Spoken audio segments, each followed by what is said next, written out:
Hey everyone, welcome to Firescale Audiobooks. If you enjoy the audiobooks, don't forget to subscribe to the channel. If you'd like to support us further, consider becoming a Patreon member. As a member, you'll gain the ability to request the next part of a novel audiobook I've uploaded, depending on your Patreon tier. Ooh. It feels like all my nerves were ripped out of my body and then stomped on for good measure. The last thing Percy remembered was the thrill of finally reaching Orange after a decade of relentless effort.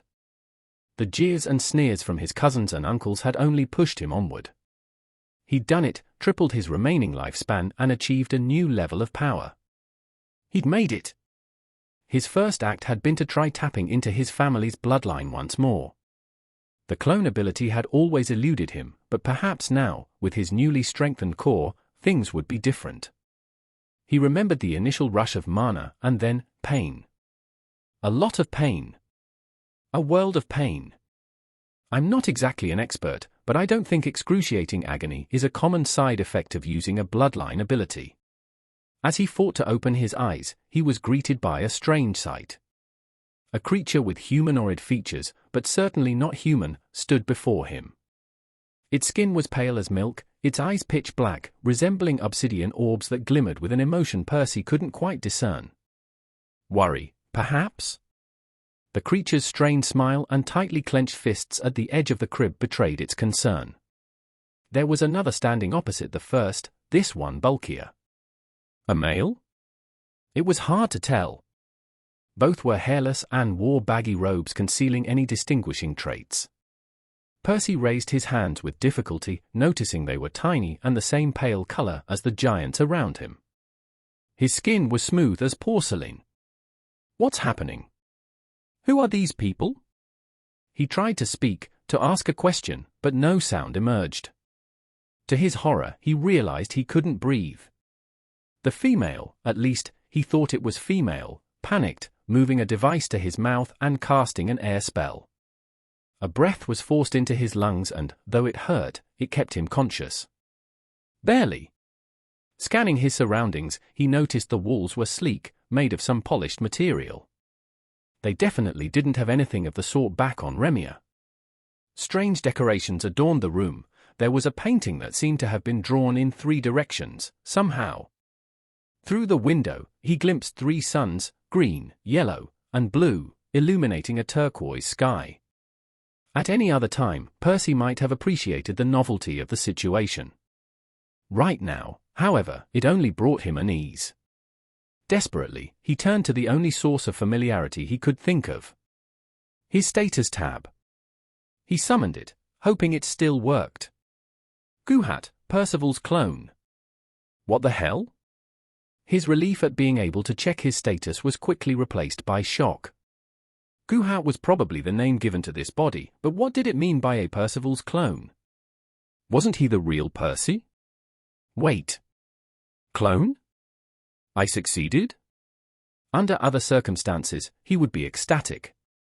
His family had given him a ton of grief over his inability to use it. Everyone, Percy included, thought he simply hadn't inherited it. But this wasn't how it was supposed to work.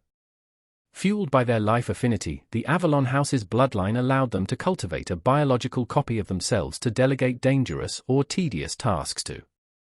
Did I inherit a mutated version? Or is it because I don't have the life affinity?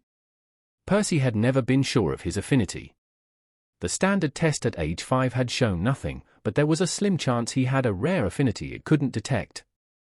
Of course, better tests existed, but his family hadn't thought it worth the resources on a red core like him. Let's see what I'm dealing with here, he thought, focusing on his status once more. Guhat, Percival's clone. Mana cores. Mana core 1, red. Mana core 2, red. Grants access to your status. Grants a second mana core. What? Losing his orange core stung given how long it took to get there. But it made sense since he was in a new, infant body. 2 cores, on the other hand? He'd never heard of anyone possessing more than 1. Well, that wasn't quite right. Percy had never heard of a human possessing multiple cores, but he did vaguely recall a rumor of an alien race famous for precisely that. What were they called? Moi somethings? He couldn't remember the exact name, but they stood out even among the countless species the divine order protected his world from. And now, I get to be one of them? His eyes almost sparkled with hope, but he quickly quashed the optimism. What was he thinking? He was just a botched clone who wouldn't survive much longer. His new body barely functioned. He couldn't even breathe without assistance.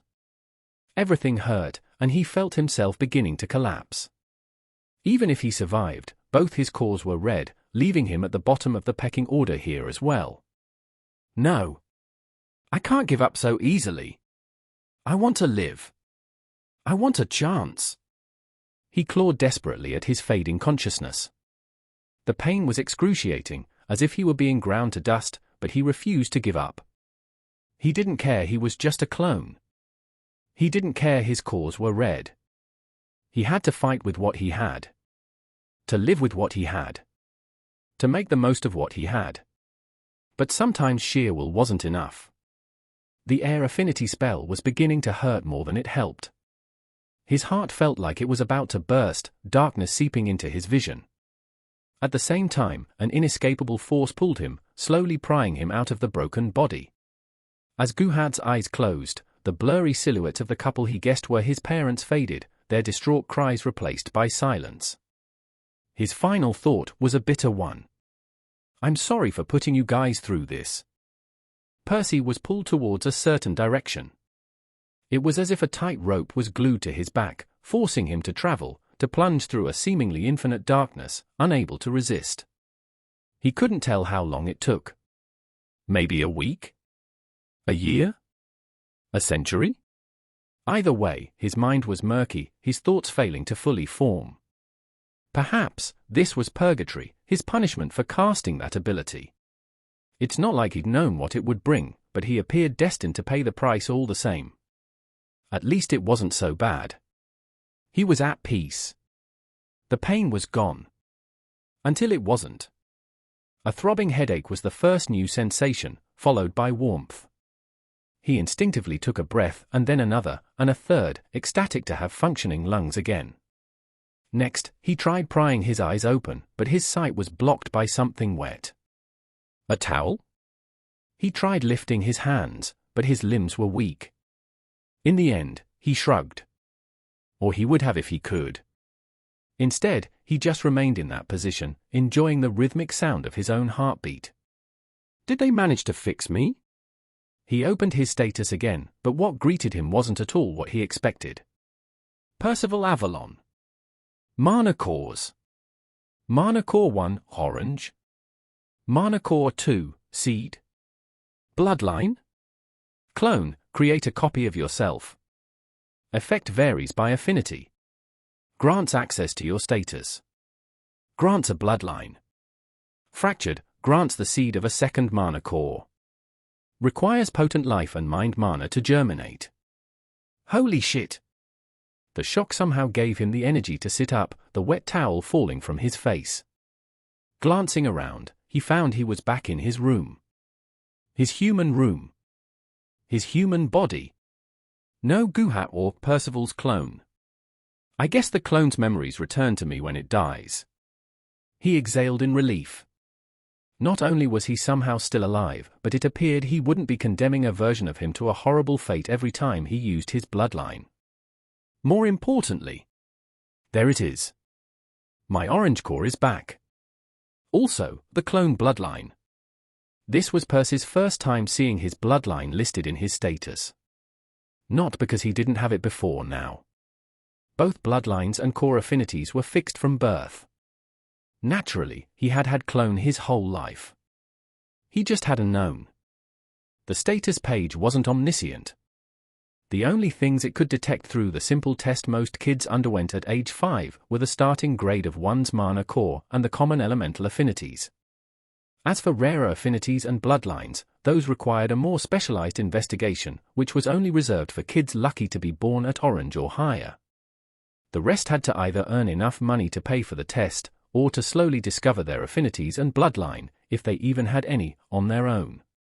But what is this section with the question marks? He frowned. He had never seen or heard of anything like that. Still, most of its contents weren't new. This section seemed to contain 3 separate items. One was access to the status itself, which everyone had. Another was the access to his bloodline. It appeared to be like a hidden section. Did it become visible because I brought this other thing back? Percy wasn't sure what to make of this. He seemed to have partially retained the unique trait of the alien body, but not the complete version. His second core was in a dormant state, at a grade below even red. He wasn't sure if it could be salvaged. Either way, this is good. His core had advanced to orange. And it turned out he did have cloned despite what everyone told him. Finally, he probably had a rare affinity too. At least, he couldn't imagine doing what he'd done with pure mana. Even if I can't get the second core to work, I'm still better off than before. Not that he wouldn't try, of course. He was about to make a mental checklist of things he needed to do when the door opened. "Percy," a female voice yelled. His ears were sensitive, the shout giving him a buzz. Still, he barely raised his arms to shield himself from the incoming aquamarine-haired missile. A silhouette leapt on top of him, the two bouncing on the mattress. She hugged him tightly, as if he was about to disappear. "It's all right, Elaine." "I'm all right." The girl hugging him, Elaine, was the only member of his family who didn't treat him like shit. In fact, the only reason he hadn't been kicked out entirely was probably because Elaine had been born at yellow, which made her one of the more talented members of the house. Naturally, it gave her some sway with their grandpa. "What do you mean you're all right?" she yelled. "I found you on the floor. You've been out cold for a week. I had to use my water magic to feed you soup." Percy raised an eyebrow. He hadn't quite realized he'd been unconscious for so long. He felt a pang of guilt for worrying her, but also a fuzzy feeling in his chest. If it wasn't for Elaine, they'd have probably left him alone to die. That's assuming they even realized he was missing. "I'm sorry. I tried to use clone upon advancing, and it had a weird interaction with my affinity." Elaine let go of him, covering her mouth in surprise. "Advancing?" she asked as she closed her eyes, trying to sense his mana. "Oh my God. You've reached orange." Percy rolled his eyes at her reaction. He knew she was just happy for him, but it wasn't that strange he had advanced. Most people took about 10 years for their first promotion, so reaching orange at 15 was pretty much expected of him. If anything, nobles typically had access to resources doubling their purification speed. All his cousins had advanced at 10. Sadly, those resources weren't abundant enough to be wasted on lowly reds. The world of Remia was a cruel one, where the talented were showered with resources, letting them grow even faster, while the rest were left in the dust. Elaine, who was roughly the same age as him, had already advanced to green years ago. In any case, it was only a few seconds later that she seemed to grasp the rest of what he'd said. "Wait, you said you have clone. And an affinity. I told Grandpa to test you properly before writing you off." "Yeah, right." As if Baldy would waste a copper on his worst grandkid. Percy chuckled. Elaine flicked his forehead, causing him to wince. "Stop calling him that. I know he needs to start treating you better, but this isn't helping." Percy wanted to protest that it was just a shorthand for the guy's name. Archibald. Baldy. Also, he didn't have a single hair on his head, so it fit. But they'd had that conversation before, and he was too tired to get into it again. In the end, he shrugged. "Well, this is all wonderful news. Have you figured out what your affinity is?" she spoke again. Percy shook his head. "No, but I'm 100% sure I do have one." It wasn't just optimism speaking. Bloodlines were hereditary. Occasionally, somebody would fail to inherit one from their parents, and on even rarer occasions their bloodline would mutate into a new direction. Still, for the most part they were passed along intact. Affinities were less hereditary. Sometimes, one would inherit one from their parents. Other times they wouldn't. But there were exceptions. The clone bloodline his family possessed was strongly correlated with the rare life affinity. Most members of the Avalon house tended to inherit both, while few got neither. It was a potent combination which made their family one of the stronger noble houses, even though they lacked a white core. Still, there had been instances over the centuries when individuals would be born with the clone bloodline and a different affinity. And there had even been cases where people had the bloodline and no affinity. But no other combination ever did anything noteworthy. The only explanation for Percy's misadventure was that he had an affinity never before seen in his family. "Then we need to ask Grandpa to get you a proper test," Elaine said, grabbing him by the forearm. He nearly stumbled as he was pulled, his legs still a bit wobbly, but he managed to follow her without falling. Truth be told, Percy wasn't exactly thrilled at the prospect of asking his grandpa for a favor. The man had never deigned to give him anything, despite the rosier version of him in Elaine's head. Still, he needed to figure out what his affinity was before he could even begin to understand how to use it.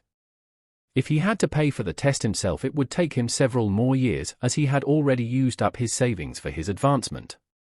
So, in the end, he swallowed his pride and hoped his cousin would help advocate his case for him. Besides, Baldy had something else he needed. A potent source of life mana, huh? I bet that qualifies. Come in, an authoritative voice said. Elaine opened the door, dragging Percy behind her. The two found a man sitting at his desk, the afternoon sun reflected off the top of his head. Despite his shaved scalp, he didn't look old. His appearance was that of a burly man still in his late 20s, even though he had lived for centuries. "Grandpa," the girl said, clearly eager to share the good news. Archibald lifted his eyes, his gaze briefly lingering on Percy, before it returned to the documents he was reading. The latter rolled his eyes, realizing this was already a lost cause, but his cheerful cousin didn't seem ready to give up just yet. She bit her lower lip for a moment before speaking again. "Grandpa, Percy is okay." "He?" "The answer is no," the man cut her short. "Just hear me out. He has managed to." "Elaine." Archibald stopped her again. "I can tell he's at Orange." "It doesn't matter. It doesn't change anything. You know that already." The girl deflated, looking down at her feet. On Remia, the most important trait determining one's achievements in life was the grade of their mana core at birth. Sure, one could continue to advance throughout their lives, but each promotion was exponentially more difficult than the one before. The first typically required about a decade, the second a century, the third a millennium, and so on. Having access to more valuable resources could halve each of those milestones, of course, but that didn't affect the way they scaled. At the same time, each subsequent grade typically tripled one's physical and magical ability as well as their remaining lifespan. Somebody who spent their whole life at Red would only live about 80 years at most, while somebody at Orange would get 240. Naturally, this meant that somebody like Percy would never get to Green in his life. Having reached Orange at 15, he could maybe hope to reach Yellow by 115 and then remain stuck at that level until he died of old age at 400. Even if his grandpa decided to treat him to the same resources his cousins had access to and he reached Yellow by 65, he would only live to about 500, which wouldn't be enough for the next grade. By comparison, somebody born at Orange, just one grade above Percy, could potentially live for thousands of years and reach all the way to Blue, 2 grades above him. As for those born at Yellow like Elaine and Archibald, they could even reach Violet and White, living up to 40,000 years. Percy's grandpa was already at Violet, having lived for over 700 years, but he still had several millennia of lifespan left as well as the hope of reaching White. Elaine clenched her fists. He can still be of value to the family. His mana core and lifespan may be capped at Yellow, but he can still pass his bloodline and affinity on, she said. For the first time since the two walked into the room, Archibald raised his eyebrows. He tossed another look at his grandson, this time not so quick to dismiss him. "You've used clone?" he asked. Percy nodded. "Actually used it?" "There have been others without the life affinity in the past, but water clones and pure clones just disperse." Archibald asked again. "It definitely did something interesting. As for what exactly, I don't fully understand it yet." His grandpa furrowed his brow at the implications. Noticing that, Elaine was over the moon. See? Even if Percy can't become too powerful himself, his kids could start a new branch of the family. We should invest in him. Archibald tapped his fingers on the mahogany desk for a few seconds, seemingly lost in thought. What you said makes some sense. We've never had another useful affinity paired with clone. If the new bundle is truly useful and easy to pass on, it could indeed be good for the family, he said. Elaine clapped her hands, excited to receive a positive response, but her grandpa spoke again. However, that doesn't mean we should spend cultivation resources on Percy. 400 years are more than enough for him to sire plenty of children. He doesn't need to be stronger to do that. Percy gritted his teeth. As much as he would have liked those resources, he was more annoyed by the callousness of his grandpa, treating him more like an asset than family. Still, he had agreed to follow Elaine here for a reason, so he didn't let it get to him as he spoke again. I don't want your cultivation resources. I'm only asking for a better affinity test. After all, that can help us both figure out how the bloodline works in my case. The man looked him in the eyes for a while. Very well. Gawain will accompany you for the trip. Elaine too. She can use some experience. Archibald turned back to the scroll, not leaving much room for debate. Still, this worked for Percy and Elaine too, so they rushed out of the office before their grandpa changed his mind.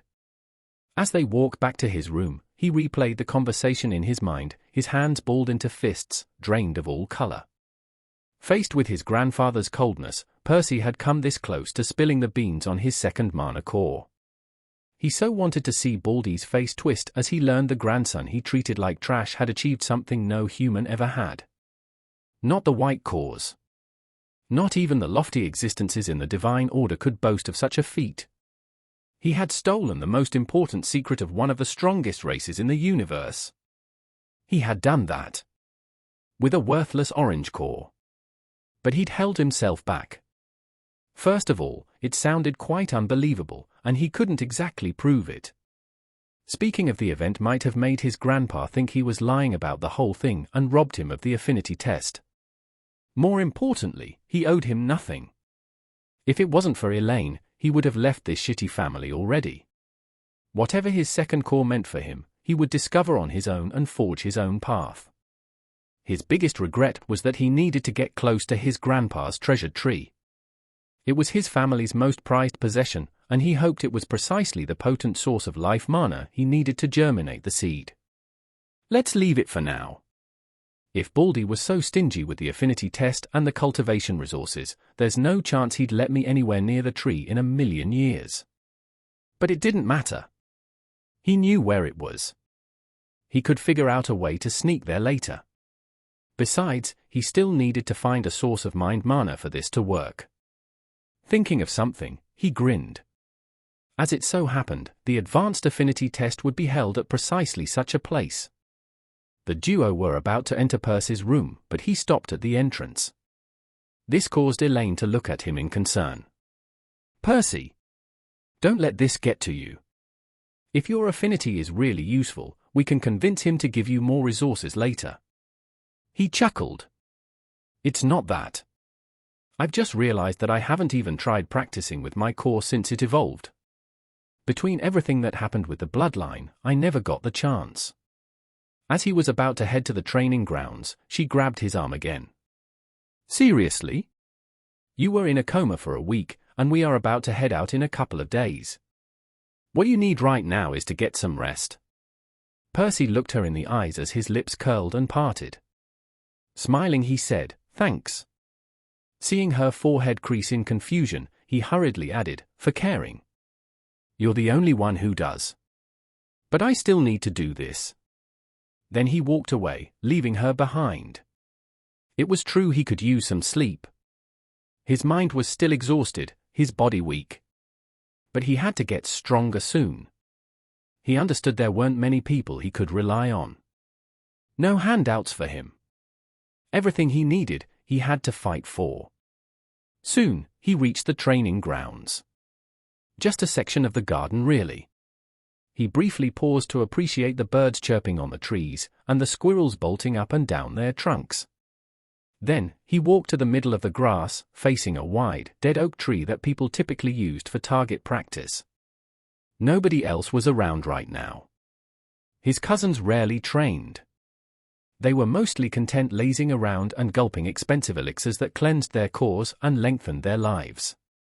They didn't need to practice their magic to be stronger than the likes of him. Shaking the irritating thoughts away, he raised his palm towards the aged trunk and willed his mana to accumulate in his hand. He held it until the pressure in both his core and mind became unbearable, and then he released it. A faint distortion phased through the tree, but didn't do much else. Percy wasn't exactly surprised. His unknown affinity had done nothing back at Red, besides giving people a slight chilling sensation. It was to the point that nobody was sure he even had an affinity back then. But he now knew he did, so he was determined to make it count. He gathered more mana, this time holding it a moment longer and trying to condense it even further before firing. It still didn't do anything, but he didn't care. Again. He kept firing, bolt after bolt, minute after minute, hour after hour. Every so often, he would take a break to refill his core, before resuming his practice. By the time he fell to his knees, the sun had already set. He had practiced as long as he could. And then some. But it wasn't enough. Not nearly enough. Not yet. They all looked down on him. He didn't care about most of them. He was used to it by now. But he cared that Elaine looked down on him. Unlike the others, she didn't do it on purpose. She didn't do it maliciously. But she did it all the same. She had been surprised he had reached Orange at 15. As if it was some great achievement. She had pushed him to beg for scraps from their grandpa. And it stung so fucking much. But he'd never given up on himself. He was the only one who knew. His heart too thrummed with ambition. And one day he would show them. He would show them all. "Let's just get this over with," a man seemingly in his 20s said as he climbed on his horse. His hair was a light blue color, like Elaine's. His face sported 8 or 9 points of similarity to hers too. He was Gawain, her father. Funnily enough, he had reached green about the same time as his daughter, despite being around 50 years older. It was the inevitable consequence of being born at Orange and having a child more talented than he was. That, coupled with the fact his branch of the family hadn't inherited the bloodline, meant his status had only ever been slightly higher than the likes of Percy. At least until Elaine came along. Sure. Percy nodded, getting on a second horse, with his cousin right behind them on a third. He didn't dislike this uncle of his like the others. They'd never talked much, and it wasn't like Gawain had ever particularly shown any care for him, but at least he wasn't among the crowd mistreating him either. If he had to be escorted to the temple, and he did have to, it was a long and dangerous trip, then he wouldn't have picked anyone else. The horses galloped forward, Percy already feeling excited about their destination. He was still tired, of course, having trained relentlessly over the last 3 days, but the thought of finally learning his affinity after being in the dark his whole life was invigorating. Not to mention the other thing waiting for me there, he grinned. "You seem to be in good spirits today," Elaine chirped as her horse neared his. "Well, Your Highness. Us lowborns don't get to leave the house very often," he chuckled. This earned him a casual punch in the shoulder. He rubbed the injured area in an exaggerated manner. He made it seem like a joke, but truth be told, it did hurt some. Elaine had 2 grades on him, which translated to a 9-fold advantage in physical strength. Even a light tap from her felt heavier than she realized. "Let's see if you're still as cheery after 2 weeks on horseback," she replied with a smile of her own.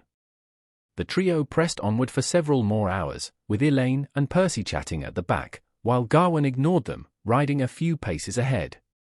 Soon, they entered a forest. It smelled fresh, especially to Percy, who hadn't ever breathed anything other than the stale air of the mansion. On each side of the path, he saw rows upon rows of tall and wide pine trees, their cones a strange oblong shape, their surface filled with small holes. Every now and then, a gentle breeze would blow, causing them to emit soft high-pitched sounds. It was precisely this unique variety of trees which made the whistling woods famous in the region. Only when the sun began to set did Gawain stop, gesturing at them to help him set up camp. They'd have to spend 4 nights in the forest, and another 2 along the grasslands on the other side, before reaching the foot of the mountain where the temple was located on the 7th. "Uncle, how safe are these woods even?" Percy asked, as he gazed at the imposing trees which already looked much scarier than they had just minutes ago. Gawain chuckled. "Don't worry, kid. The most dangerous thing we can run into is a pack of wood goblins. A simple crude spell from a green core can easily kill a whole bunch of them." Percy looked at his grinning cousin, his uncle's words reminding him that the innocent-looking girl was really a little monster in disguise. Shrugging, he finished preparing his tent, before sitting by the campfire with the others and eating some dried rations.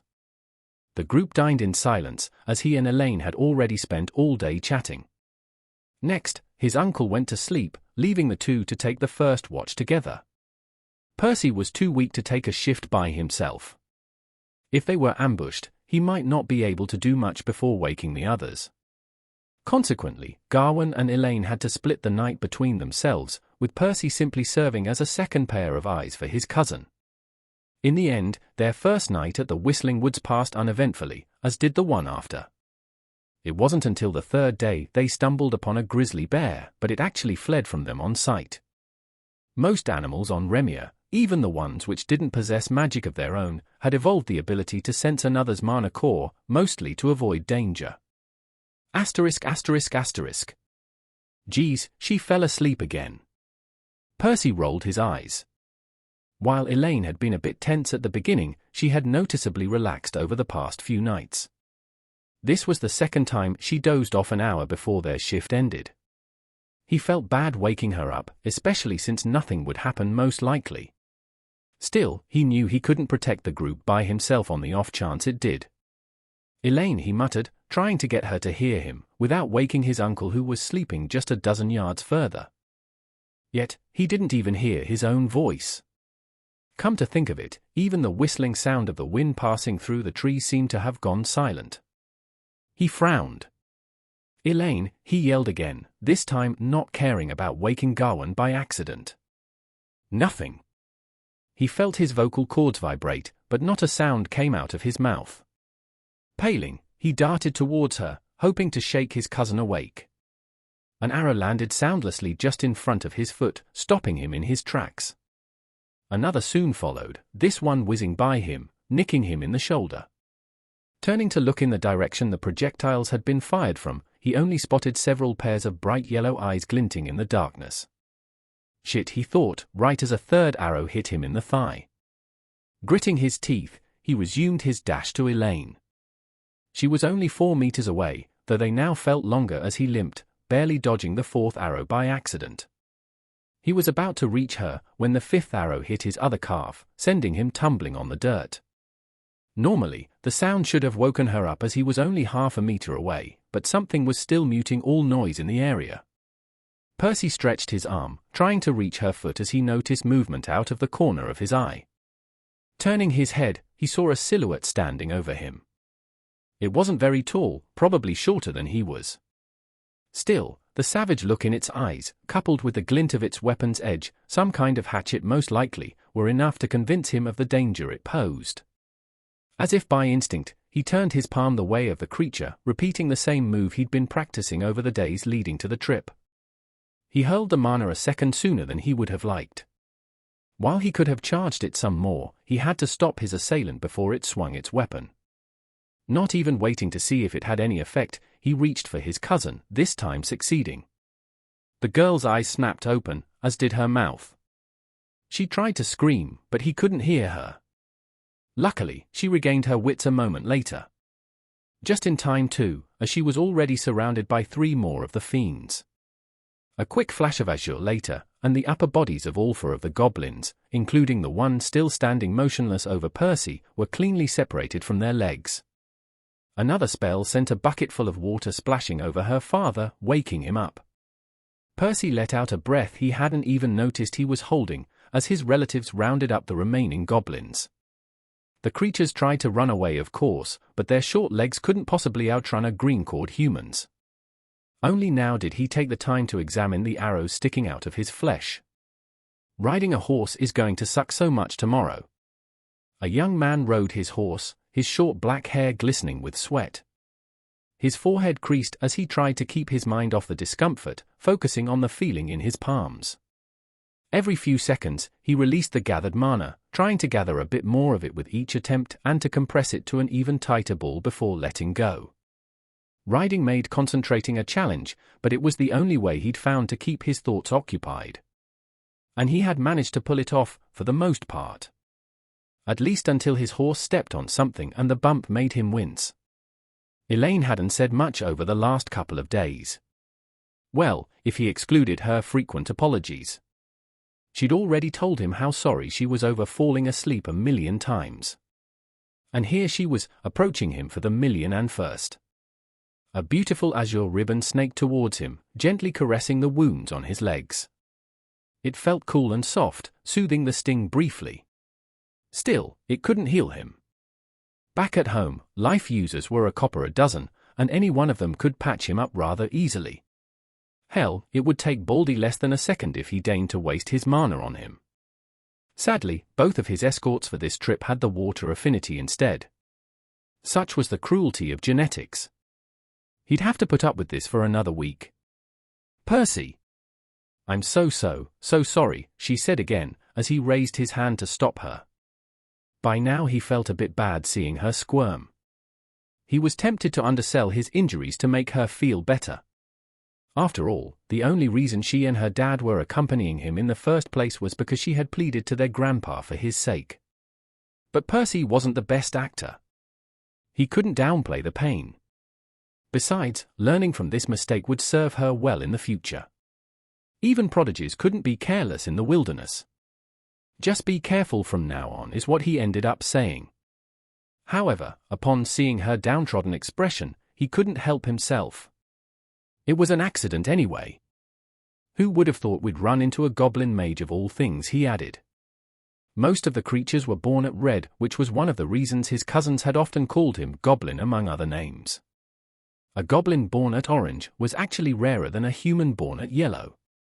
Even then, they wouldn't necessarily figure out how to use their magic. Hey, come to think of it, that one was probably more talented than I am, he chuckled. Still, the most surprising part about the attack was the affinity it had used. According to Gawain, the silencing effect had most likely been the result of a crude sound spell. Mana affinities typically came in 4 flavors. The 5 elemental affinities were the most common. About 80% of humans on Remia were born with fire, water, air, earth, or lightning cores. Next were those born without an affinity. About 1 in 5 fell into this category. It sucked to be in this category. Not that pure mana was entirely useless. Concentrated, it could still pack a punch. Still, a blast of pure mana was typically about a full grade weaker than it was supposed to be. Less than 1% of the population was born with anything else. This number was further split into 2 groups. One included the rare affinities such as space, time, life, mind, and so on. Those were generally difficult to pass on. His family was an exception, as their clone bloodline allowed nearly half of them to be born with a life core. It was one of the reasons the Avalon house was so respected.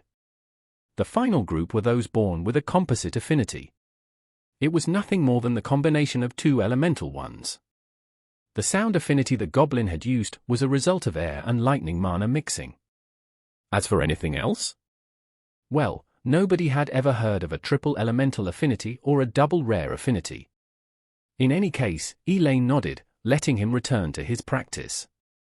Percy willed the mana to gather in his hand once more, as he recalled the moment he used it against the goblin. It definitely did something. The blast hadn't left any visible injuries on the creature's body, but it had stopped it in its tracks for an abnormal amount of time. It had just stood still, waiting for Elaine to bisect it several seconds later. No sense in torturing myself thinking about it, I suppose. He'd already waited 15 years. He could wait another day. For now, he was better off just learning how to shape his magic.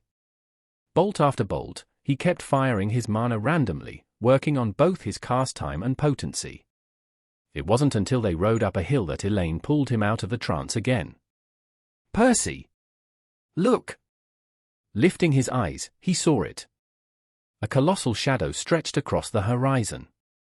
It was faintly obscured by a strange rosy mist, but there was no mistaking it. The Oracle Mountain. This was their destination. Or well, the temple located somewhere at its base was. The trio pressed on for another few hours, before setting camp at night. Elaine was visibly tense, hawking their surroundings as if her life depended on it. Percy chuckled at the sight. The grasslands could be more dangerous than the forest, as bandits typically roamed them, looking for easy targets. But not this close to the temple. According to Gawain, even the dumbest lowlifes knew not to provoke the affiliates of the Divine Order. His cousin didn't seem to know that, however. Her dad hadn't told her, probably still punishing her. Percy wouldn't interfere in their family matters. Looking back towards the mountain, he tried to make out the layer of mist surrounding it. But he couldn't see it. He knew it was still there, but it was invisible against the dark blanket of the night. He rubbed his hands in anticipation. Even though he'd never had the opportunity to travel much, he'd spent a lot of time in the house's library, reading all sorts of things about Remia and the upper echelons of the world. Those were the heights of magic he dreamt of reaching one day. The weirdly colored fog was one of his targets for the trip. Supposedly, it was a gift from the Titan, Phoebe, the current leader of the Divine Order. Showering the mountain range, it trickled down the rocky slopes and accumulated at a basin, where it was used by the temple as fuel for the affinity test. Similar locations existed all around Remia. As far as he knew, the Order was interested in getting children evaluated early on, to fish out the talents among them, replenishing their ranks. But more importantly, Percy was interested in what the rosy mist was. Mind mana. And in just a few hours he would practically be bathing in it. Swimming inside a sea of it. Inhaling it with every breath. If this wasn't enough for his second core, he genuinely had no clue where to find a better source. He was almost tempted to jump on his horse and ride towards it right then and there. But he didn't feel like explaining to his cousin and uncle why he was so eager. It wasn't like the priests performed appraisals during the night. Plus, horseback was rather painful for him. In the end, he shrugged, resuming his practice as he formed a colorless blob of mana in his hand, squeezing it down into a transparent ball about the size of a tangerine. He wasn't sure if he had improved at all. One typically needed weeks if not months of work before they noticed a difference. Not days. At least, he could train a lot more since his advancement. He was able to store more mana than before and to recover it much faster. Still, despite all his efforts, his status page had not bothered to register his magic. Apparently, he hadn't even crossed the threshold of a crude spell yet. Tell that to the goblin, rotting somewhere in the woods. Of course, Percy knew that if his magic hadn't registered yet, it probably meant he was using it incorrectly. It certainly didn't seem to have any physical effect, so he'd considered it might be mind mana. That would explain how the blast had disoriented the creature. But that didn't sound right. His colorless mana didn't look anything like the rosy mist surrounding the mountain. 8 more hours, Percy. Just forget about it for 8 more hours. Waiting in a queue must have been a novel experience for Elaine. There weren't that many people in their house. Being one of the chosen ones, she was generally given priority for most things. Strictly speaking, the same was true here. Just like everywhere else on Remia. Yellowborns always went first. Still, the sheer number of people waiting their turn was simply staggering. Even the lucky groups who had a Yellowborn among them easily numbered in the triple digits, which meant the trio would have to spend the better part of the morning in the line. Percy, on the other hand, was amazed he got to skip most of the wait for a change. He flashed the Orangeborns behind him an apologetic expression, not too comfortable cutting in line. It wasn't like he particularly minded waiting at the back either. For one, he was already used to such things by now. More importantly, this was perhaps the only time he wished he could stay here longer. Well, okay. He was naturally eager to find out his affinity, plus his legs were killing him. Elaine was propping him up right now, which wasn't exactly ideal. Still, he had another reason for taking his sweet time. Soon after entering the valley, he quickly verified his guess had been correct. Once the density of mind mana around him increased to the point where each breath carried with it a sliver of the rosy mist, he felt a part of his body stir. It wasn't his sternum, where his original core, everyone's core, was located. Instead, this was happening in his abdomen. He hadn't been able to examine his temporary alien body for long enough, but it seemed that's where the second mana core took root. Doesn't matter where it's located. In any case, he'd be happy to get one on his forehead if it meant giving him an edge.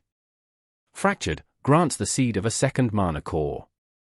Requires potent life and mind mana to germinate. The text in his status read the same, as his abdomen continued to suck the mind mana like a gluttonous vortex. Percy even made a conscious effort to take deeper, more frequent breaths.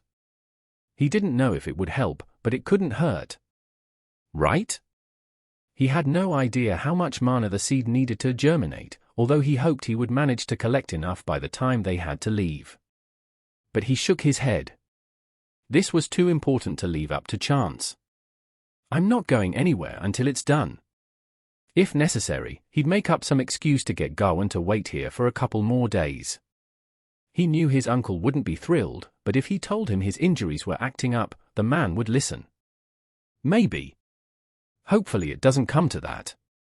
Percy then looked around to pass the time. There were two types of people standing in the queue. Some wore finer clothes, much like them. They were nobles of various houses. And he recognized many of their insignias, having stumbled upon them in his studies. All in all, there weren't too many prominent houses on Remia, only about 1,000.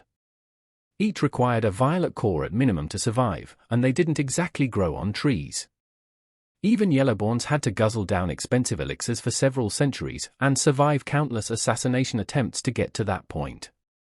Only 1% of them did. Baldy was one of those. The second group were dressed in simpler clothes, ranging from worn linen outfits to dirty rags. Those were the commoners. They rarely had a bloodline of their own, and even the few who had one didn't particularly stand out, as it was obviously not powerful enough to help them establish a house. Still, even the poorest commoner could give birth to a yellow-cored baby. And the Divine Order made sure that all the talented kids were given a chance to rise in the world. How nice of them, he sneered. Both the nobles and the peasants had a few things in common. First, every group escorted at least one toddler, about 5 years old. Furthermore, all of those kids were orangeborn at a minimum. Percy's was the only group who escorted a redborn teenager, earning him no small number of disdainful stares. Yeah, well. Fuck all of you.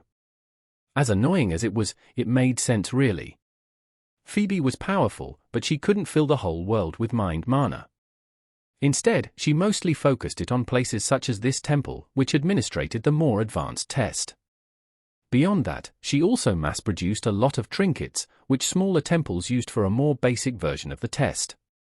Kids were typically brought to one of the minor sites at 5, where their status was awakened, and the grade of the core measured. From there, all the promising kids would be brought to temples like this by their parents, to be tested further. It was possible for a redborn to pay for an advanced test, of course, but most of them didn't bother. After all, few had a rare affinity or a bloodline they couldn't identify on their own. Even fewer had the disposable income to waste on such a pointless endeavor. Well, unless you have rich parents who care enough to pay for you. Sadly, Percy was out of luck in that department too. First of all, both his parents had been redborn like him. Secondly, they had both been killed along with most of the other redborns of the family in a nasty attack from a rival house, only a couple years after his birth. He was only brought out of his thoughts when it was their turn to enter the temple. The structure looked even more grand from up close. It had a strange shape, its roof like a staircase of progressively smaller concentric rings, rising about 100 meters to the sky. Each of those steps were lined with rows of marble statues, depicting various men and women, their features more beautiful than any mortal he had ever seen. The figures were polished and immaculate, clearly enchanted to weather dust and rain alike. The gods of the divine order. Each of the temples supposedly depicted statues of every single god that had ever risen in the history of Remia. Apparently, whenever a new one emerged, another statue was added. Not that it happened often. The test is only free for Orangeborns and above, a male voice said. Percy looked at the guard who had just spoken. He was a tall blonde guy appearing to be in his late 20s, possessing a green core like his uncle. He wore a funny-looking toga and a pair of sandals, holding an intricate spear that looked more decorative than suited for combat, as did the other guard opposite him. The two had crossed their weapons, blocking the way to the tall golden gate of the temple. Naturally, said Gawain, handing him a heavy pouch filled with coins. The guard opened it to check its contents, allowing Percy to partially glimpse at their golden luster. He swallowed hard, realizing the test was even more expensive than he'd thought. If he hadn't convinced Baldy to subsidize him, gods knew how long he would have needed to pay his own way. A few steps into the temple, Elaine spoke. Dad, why do they charge so much for a simple test? Aren't they just making things difficult for Redborns? Gawain shook his head. Listen, Elaine. I know it seems unfair, but the Divine Order genuinely wants what's best for Remia. But then why? Isn't it best to help everyone figure out their affinity? In a perfect world, yes. But it takes a tremendous amount of mind mana to perform the test, and Redborns are 60% of the population. There just isn't enough for everyone. Percy, who was only partially listening to their conversation, felt cold sweat trickle down his back.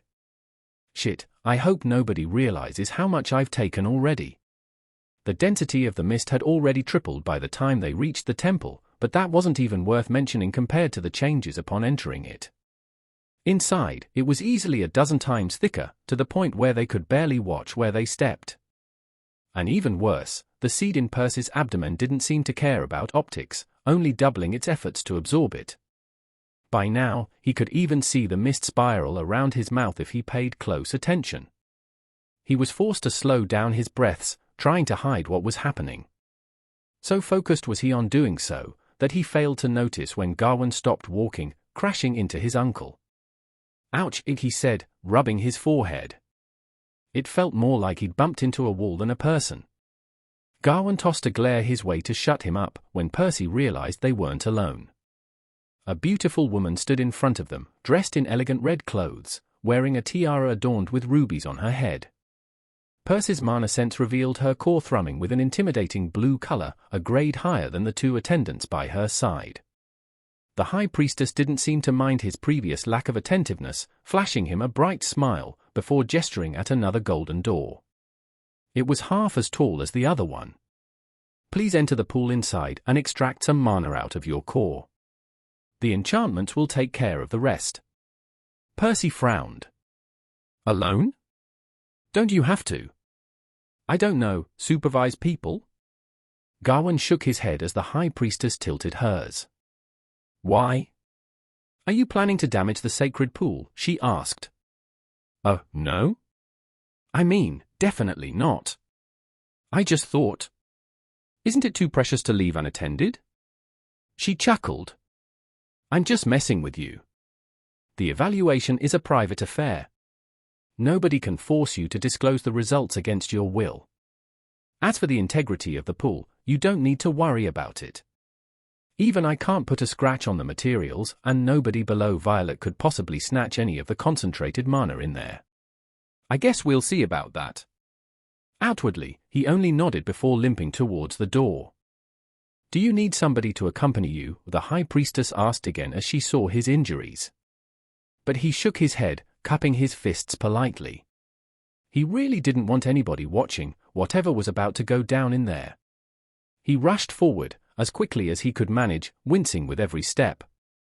Luckily, nobody seemed to notice anything was off. It was probably normal for those undertaking the test to be excited. It was a significant turning point in their lives after all. However, that wasn't what Percy was thinking. He was holding his breath, trying to mask the suspicious flow of mist. As soon as the golden doors closed behind him, he looked at the only thing in the room. It was a circular basin, with a diameter of about 20 feet, filled to the brim with a dense red liquid that looked a bit like glowing blood. The liquid made a crisp sound, rippling as something fell in the middle of the pool. Looking up, Percy saw the mist swirl and gather at the ceiling. A decorated stalactite-like structure appeared to collect and condense it. Its edge was shaped like the beak of a large bird, as a droplet enlarged, held in the tiny gap between its 2 points. Once it grew large enough, it fell, sending another ripple. Cool.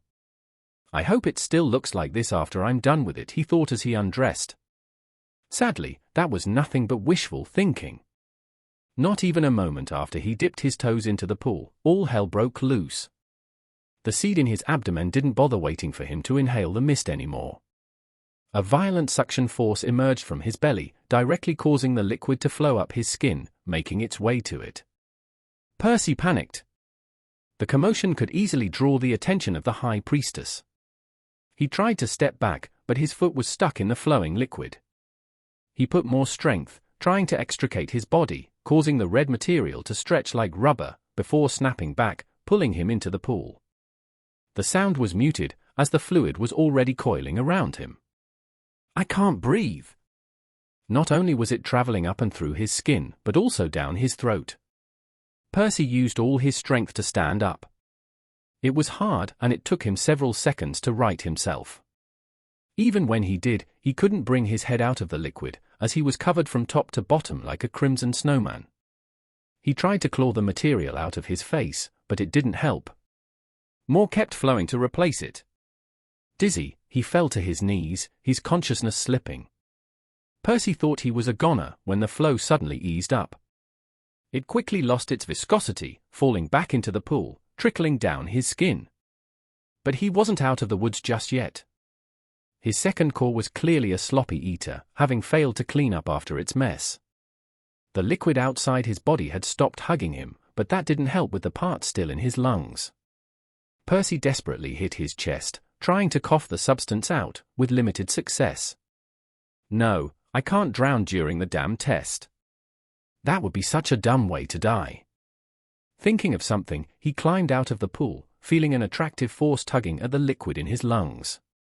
The High Priestess wasn't kidding when she said nobody could steal it from this place. He opened his mouth, letting it flow out. But it was still slow, and he was running out of time. Suddenly, he had another bright idea. Reaching for the mana inside his first core, he followed the High Priestess's instructions, beginning the assessment in earnest. This was what he was actually here for after all. Soon, a few runes lit up on the walls and on the floor of the room, as the volume of the liquid still in his lungs began to decrease and the mana in his core to drain. The taste of air was so sweet when he could finally breathe properly again. Though he didn't get to enjoy it for very long, as somebody knocked repeatedly on the door, breaking him out of his thoughts. "What's taking so long?" "Are you okay in there?" a female voice asked. Percy didn't recognize it. He guessed she was one of the attendants. "Yeah, everything is fine. Sorry. It took me a while to figure it out." The voice remained silent for a couple of seconds. Percy wasn't sure if she had bought his lousy excuse or if she was still trying to process it. Well, it was the latter. "What's there to figure out?" "Please tell me you haven't pissed inside the sacred pool," she yelled again, this time a hint of anger seeping through. He scratched his head, unsure what to say. "What? Of course not. Who do you take me for?" was what he ended up going with. Next, he took another look at the pool. Its surface was a couple feet deeper than before. Evidently, he'd already drained about a third of the volume. "I'm afraid you'll wish I'd only pissed in it," he chuckled awkwardly. Then he raised an eyebrow. "I mean, it would raise the water level again." But he shook his head. He had desecrated the holy goo enough for a day. Next, he picked up his clothes, pulling up his status as he dressed. Maybe he should have waited until he was safely out of this place before worrying about it, but he figured he might as well check it now in case they murdered him and he never got the chance. Percival Avalon. Mana Cores. Mana Core 1, Orange, Soul. Mana Core 2, Seed. Bloodline. Clone, create a copy of yourself. Effect varies by affinity. Grants access to your status. Grants a bloodline. Incomplete, grants the seed of a second mana core. Requires potent life mana to germinate. Success! The changes were small but important. Not only had he finally learned he possessed the soul affinity, but the trait granting him the second mana core had graduated from fractured to incomplete. It now only needed life mana, which meant Percy was merely a step away. Now he just had to make it out of the temple in one piece. Exiting the room, he found all 5 people giving him strange looks. What? I'm injured, it took me ages to undress, he shrugged. The attendants eyed him suspiciously, but luckily the person who had the final word, the High Priestess, didn't dwell on it. All right. I trust everything went well then, she asked. Percy nodded. Great. As I said before, you don't have to disclose your affinity if you don't want to. Still, if you are willing to share it, we can give you some basic guidance. Hearing that, he raised an eyebrow. It was indeed a tempting offer. A soul affinity was even rarer than others, and he doubted he could learn much from the library. He opened his mouth to speak, when one of the attendants beat him to it. Mother! He's already wasted more than enough time. Percy recognized the voice as the one that had spoken to him earlier. Erithia, the High Priestess, said in a stern tone. Basic guidance is a part of the service. The attendant gritted her teeth. But he's just a Redborn. There are hundreds of kids waiting outside, she protested. The second attendant didn't say anything, but Percy guessed he agreed with his colleague based on his expression. Luckily for Percy, the High Priestess didn't. And that's why he had to pay a hefty sum to be tested. Now that he deserves the same treatment as everyone else. Her daughter, or subordinate, or whatever Erithia was, clearly didn't like the response, storming off to the room he'd just exited. Fuck. I hope she can't tell the difference. Though the High Priestess didn't seem to pay her any heed. She turned to him, evidently still waiting for his answer. Percy looked at his uncle, wondering if it would be okay to reveal this information. After all, depending on how things went, it could easily become a secret of House Avalon. Go on. The High Priestess can be trusted. Gawain said. He nodded at his uncle before speaking. Yes. Some guidance sounds peachy. I have a soul affinity. Everyone seemed surprised to hear that. Interesting, the High Priestess said, before turning to Gawain. And I take it Archibald wouldn't have sent him here if he hadn't inherited the bloodline too. Is House Avalon about to develop a new branch? That is very much our patriarch's hope. Gawain said. Percy was surprised his uncle hadn't hesitated for even a moment before replying. He couldn't tell if he knew her personally, or if all the Order's clergy deserved such trust. She seemed ready to offer a few words of advice, when a shriek came out of the room. A moment later, the gate slammed open, Erithia storming out, her face red like a ripe tomato. What did you do? She grabbed Percy by the collar, shaking him like a doll. The High Priestess grabbed her wrist to calm her down, but didn't speak, only flashing her a questioning gaze. Half the condensed mana is gone. Erithia yelled, causing everyone's faces to fall.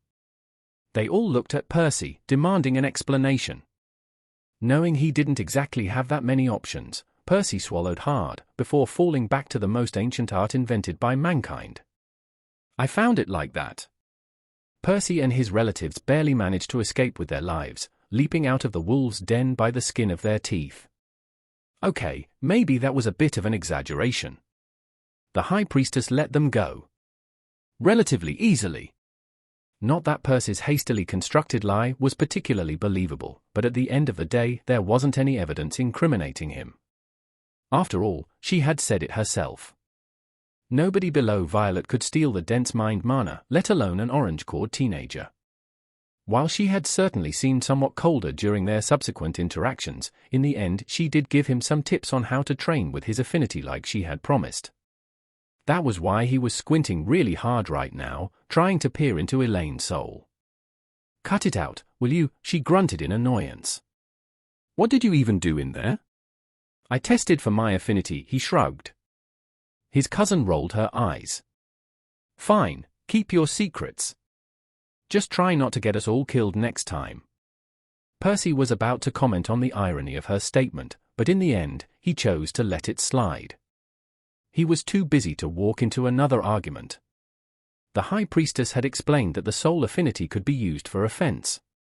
Even though it wasn't good at affecting physical objects, there were ways to shape it into a potent weapon against living things. What he had done to that goblin was proof enough it was possible, but it still didn't explain why Percy was so bad at it.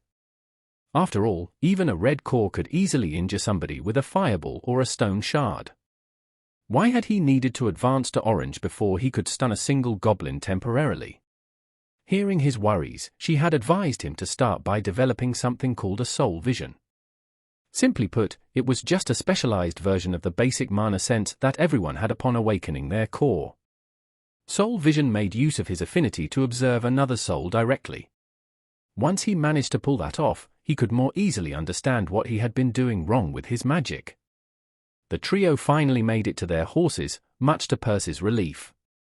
As painful as riding was, it was several times better than walking. Only after they headed off did he resume training, willing the soul mana to build up in his eyes. This time, he focused on his uncle, to avoid his cousin's complaints. Getting some rudimentary version of soul vision to work wasn't too difficult. Even the slightest trickle of mana allowed him to see things he couldn't previously. The main challenge was fine-tuning the process, to make this new sense of his as effective as possible. If he used too little mana, Gawain's soul was barely visible, appearing as a few faint wisps of silver swirling around his chest. Using more than necessary, on the other hand, was like pulling wool in front of his eyes, as the excess soul mana itself obscured his sight. The trick was to get used to exactly the right amount, so that he could discern his uncle's soul without obstructing it.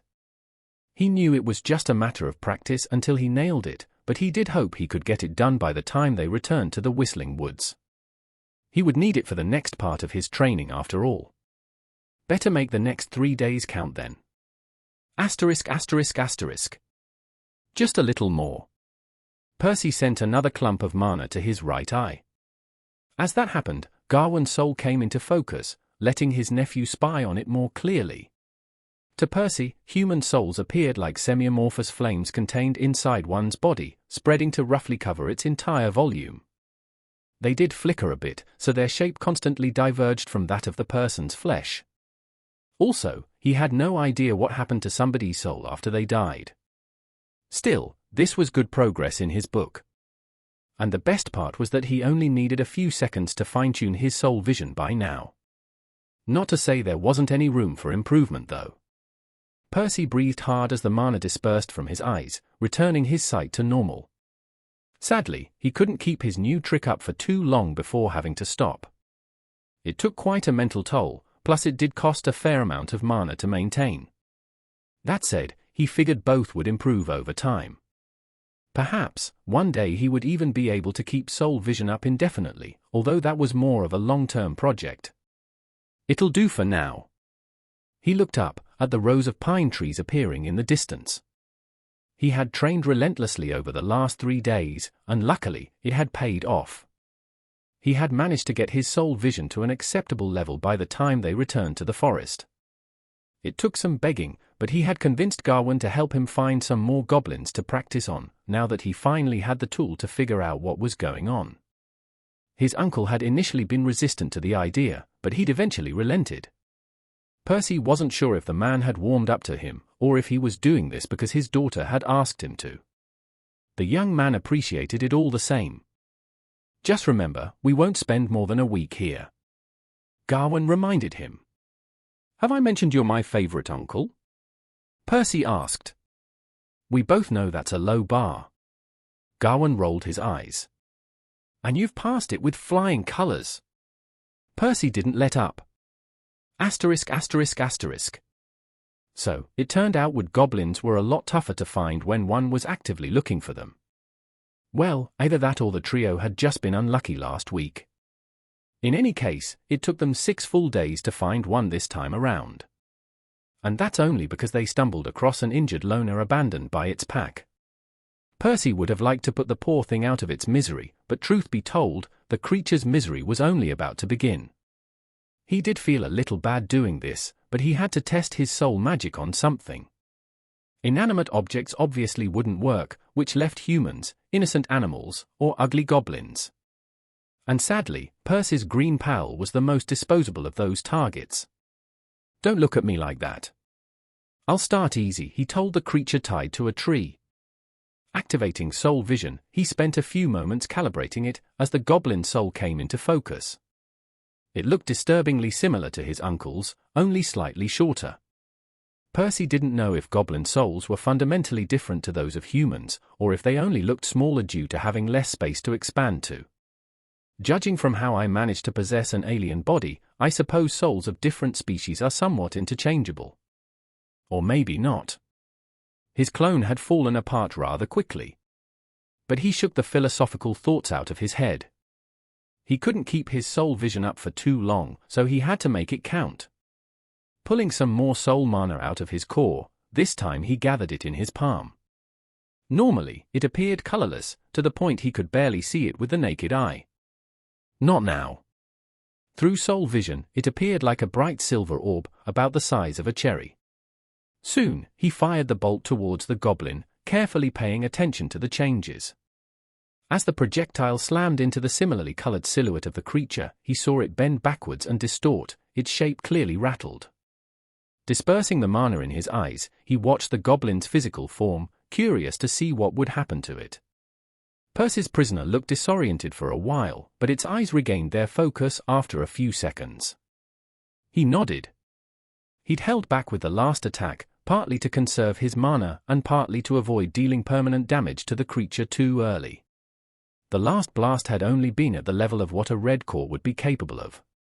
Next, he repeated the process, this time charging the orb as long as possible, letting it reach the size of a tangerine before shooting it at the creature.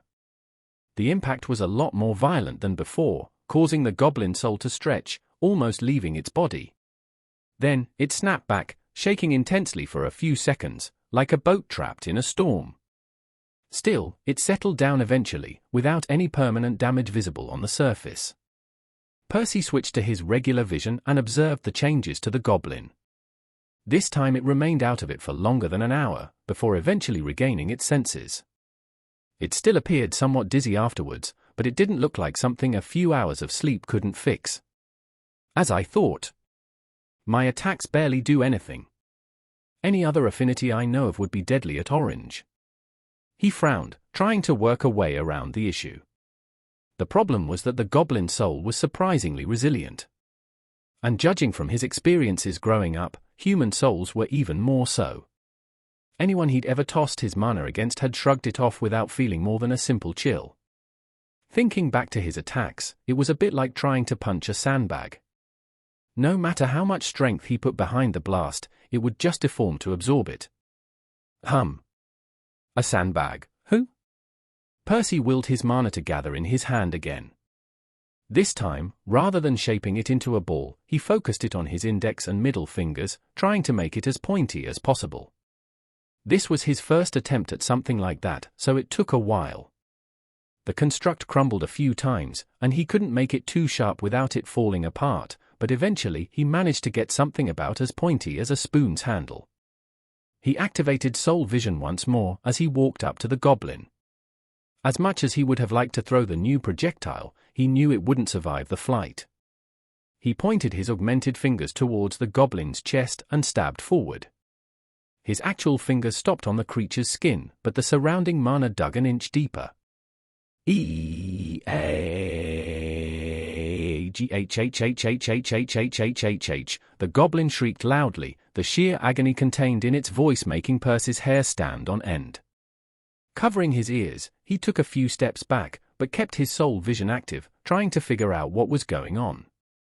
There was a small scar on the creature's soul.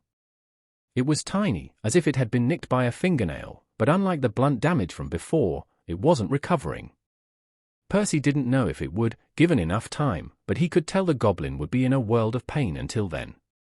The creature's cries instantly reminded him of his experience possessing the alien body.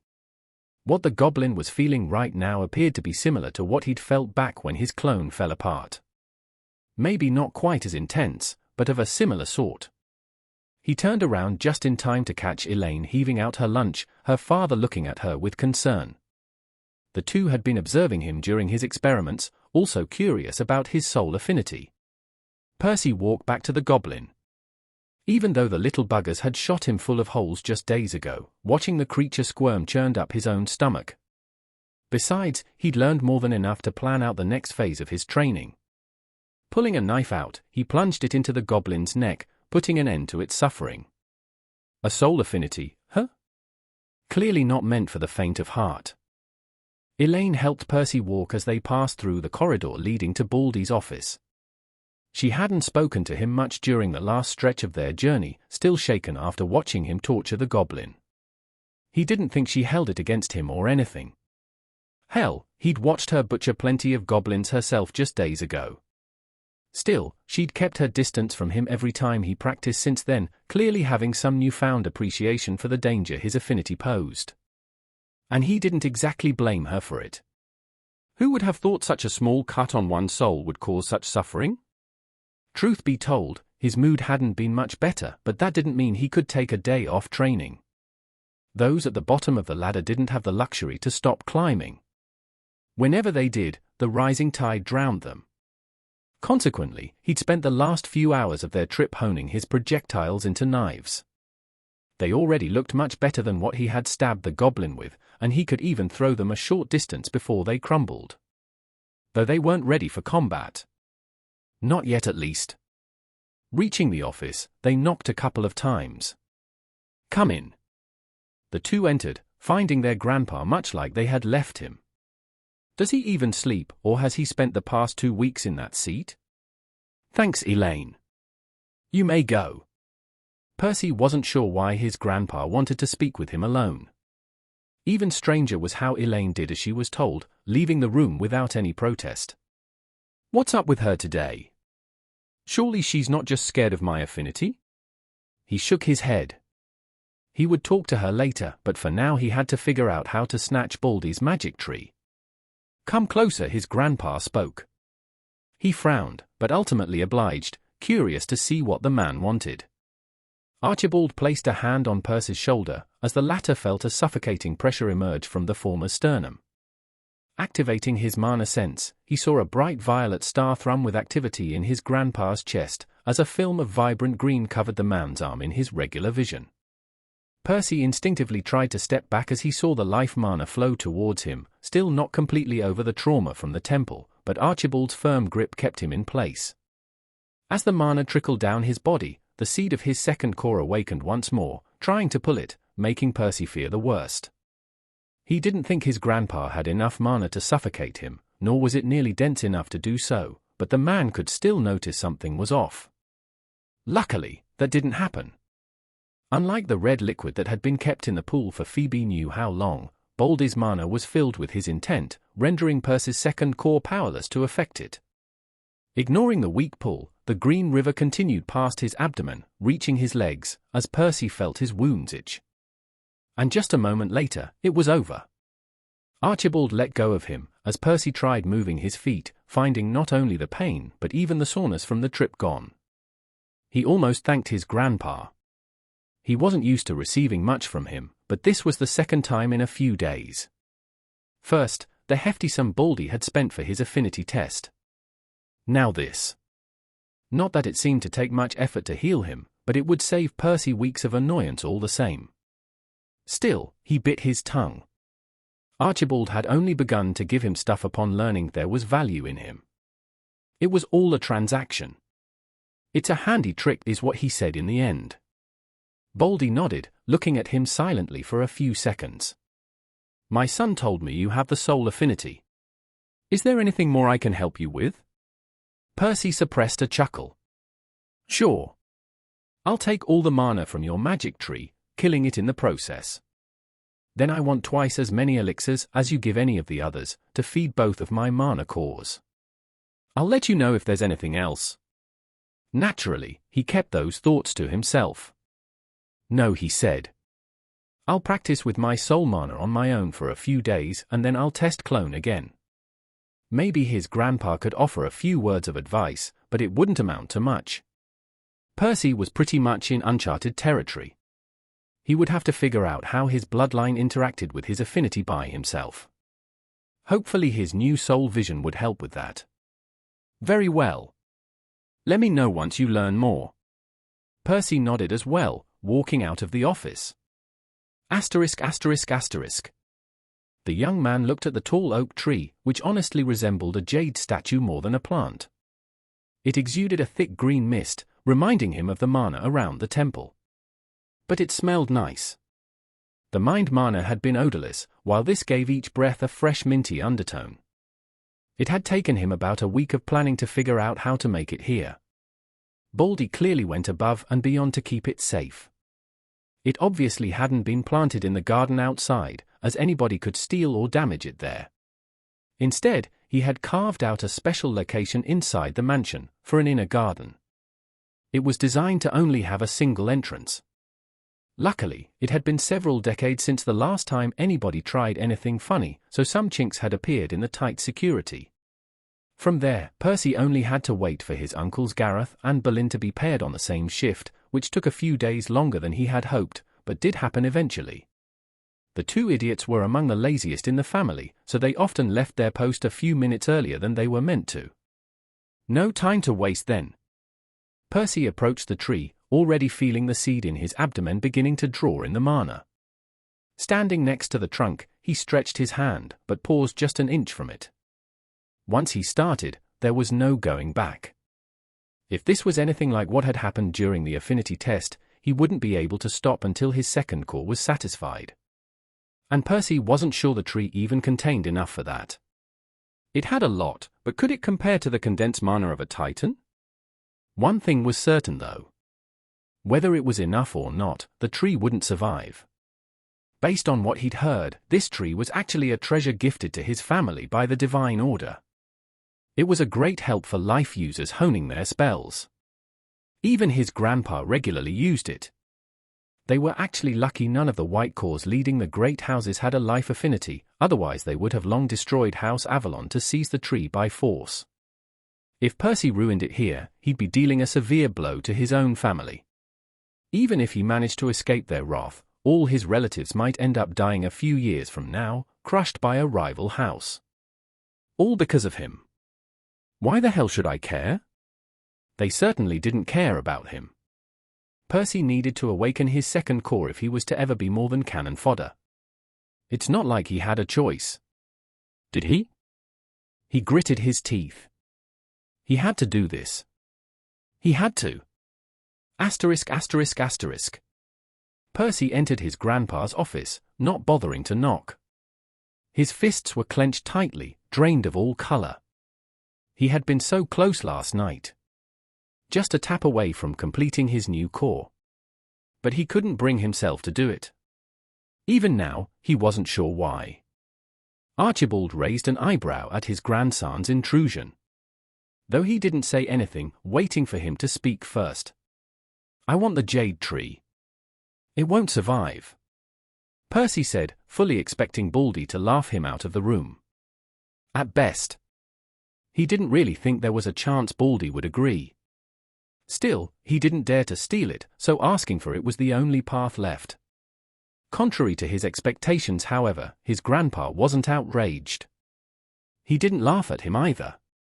Instead, his response shocked Percy even more.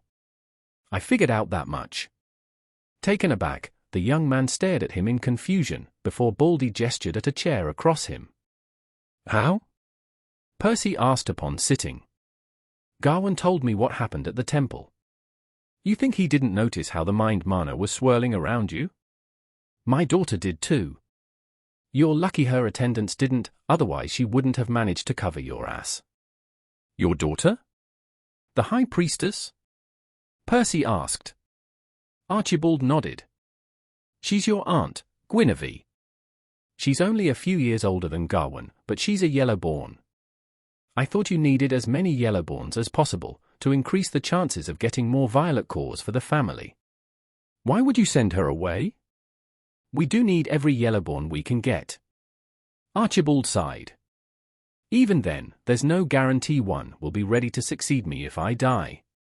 But having strong ties to the divine order is just as important. Well, this was all fascinating, but Percy had more pressing concerns at the moment. That still doesn't explain how you knew I needed life mana. Baldy chuckled. Please. I'm 50 times your age. You think I wouldn't notice you trying to snatch my own mana right in front of me? Percy smiled awkwardly. He really was out of his depth here. I still have no clue what you needed all the mind mana for, but as soon as I healed you, I knew you weren't done. I paid closer attention to you since, and you didn't disappoint. The young man fell back weakly, letting his neck sink into the silky headrest as he stared up at the ceiling. He had been so foolish to think he could outsmart the old fox. Why are we even having this conversation then? Just execute me, or banish me, or whatever. Baldy fell back as well, his own expression morphing into something Percy didn't quite recognize. His grandpa almost looked sad, but he'd never seen him like that, so he wasn't sure. Percy, do you hate our family? The young man frowned. Where was this coming from all of a sudden? His first thought was to reply obviously, but he figured he could take his time answering. Most of the people in his house were, frankly, assholes. Present company included. But then there was Elaine who he got along with. And his parents who he didn't really remember. Was it fair to hate his parents just because of their surname, without even knowing them? Hell, he was part of the family too. Did he hate himself? Perhaps it was its management he hated. His grandpa. But the man was pragmatic and honestly not a bad leader.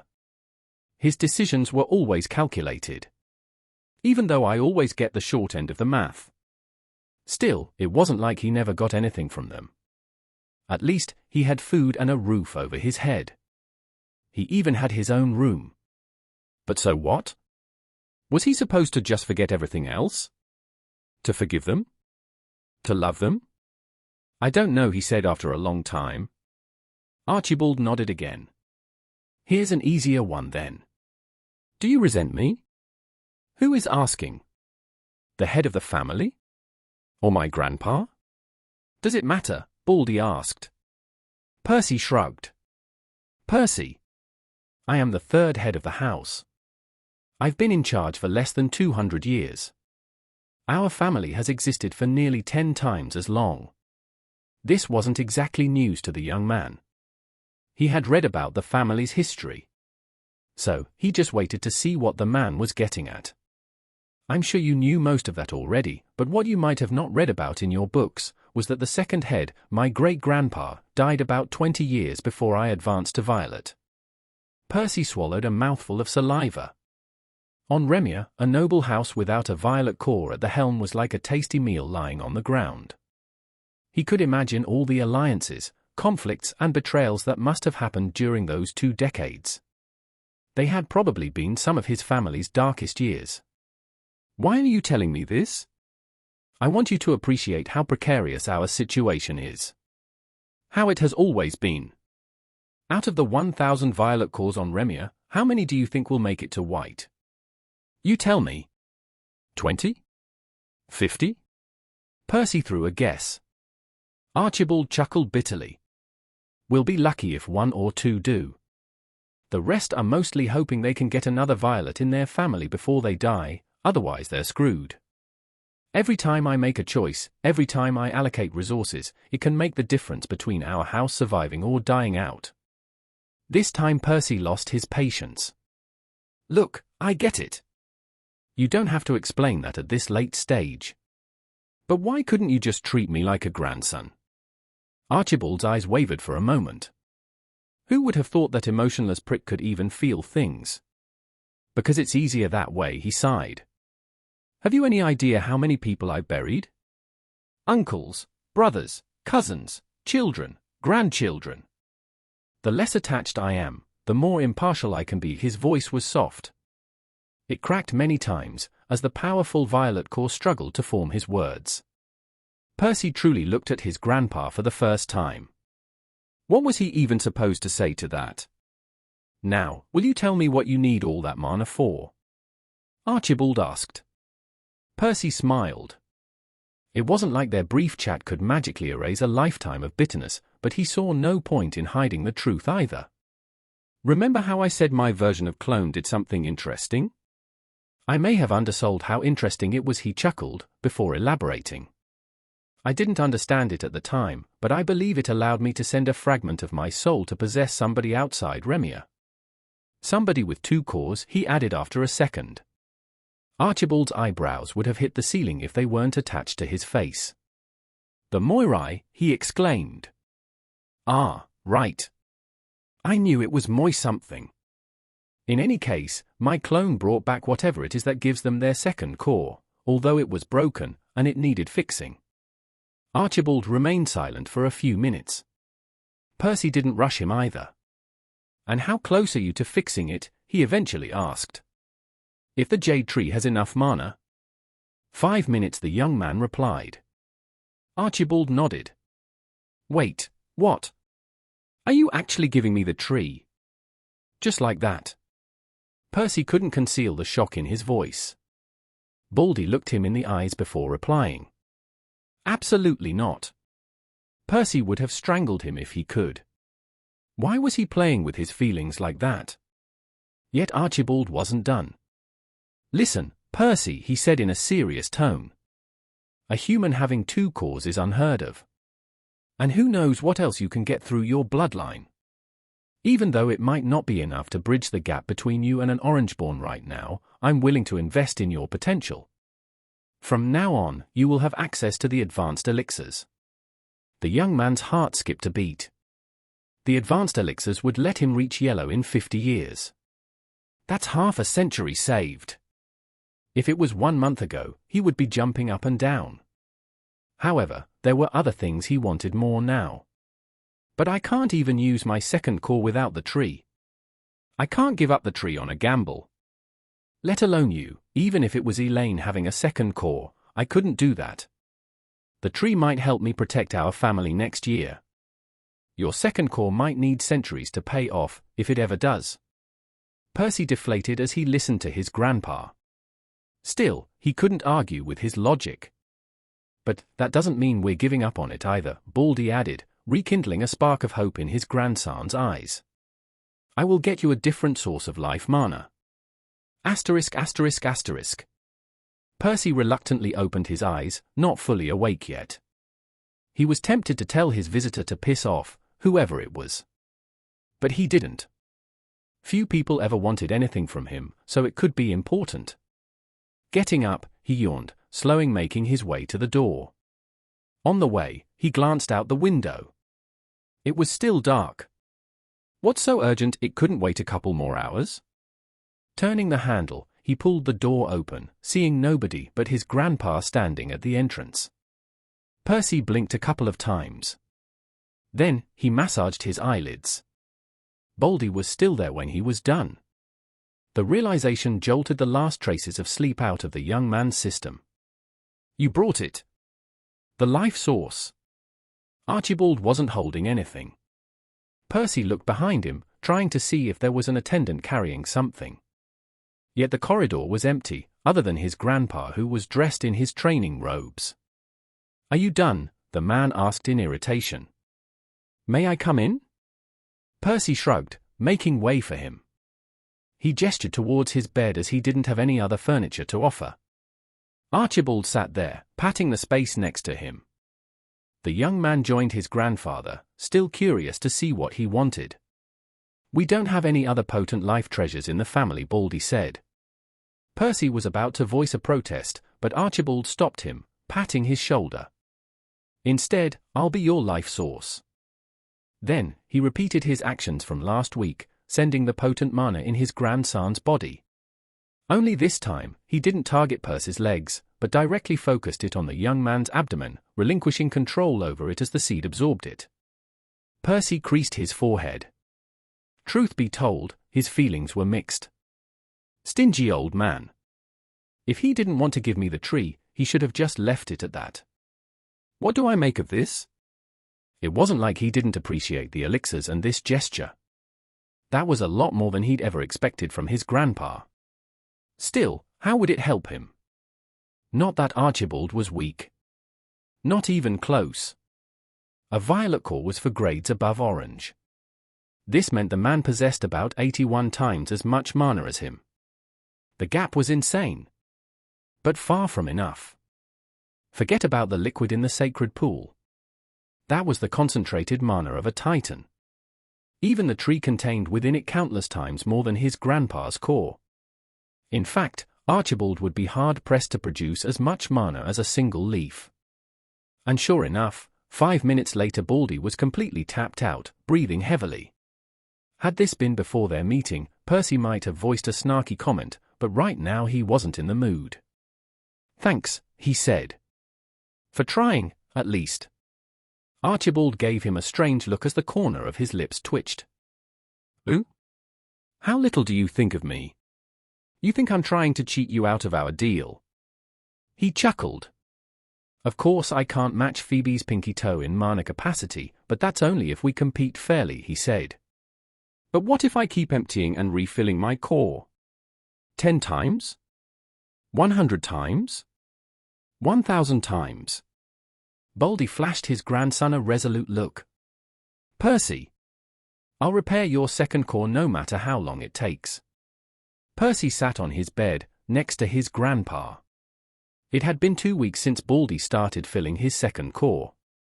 Sadly, they didn't have anything to show for it yet, not even a hint they were getting closer.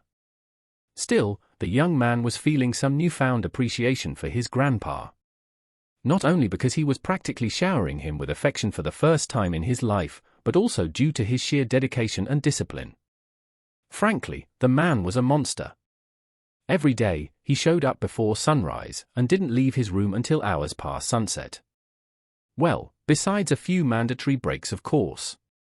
I guess you don't reach Violet by accident. Having delegated the family's management to his sons and daughters, Baldy didn't slack at all. It took him nearly 5 minutes to empty his core and about 20 to refill it. He spent over 18 hours per day in Percy's room, and the young man once counted a total of 42 refills. Percy had almost expected him to give up after the first week, but Archibald showed no intention of doing that. Pressing on, he seemed determined to follow his words through to the end. And watching him work hard, Percy was also motivated to keep his training up. For the first few days, he'd continued honing the sharpness and integrity of his constructs. When he began experiencing diminishing returns, he switched to increasing their range. That said, his room wasn't that large, so he had to stop when they reached the walls. Naturally, his soul mana could phase through, but he didn't want to hit somebody on the other side by accident. However, the weirdest thing was how his grandpa had started talking to him since the second day. In hindsight, it shouldn't have surprised Percy.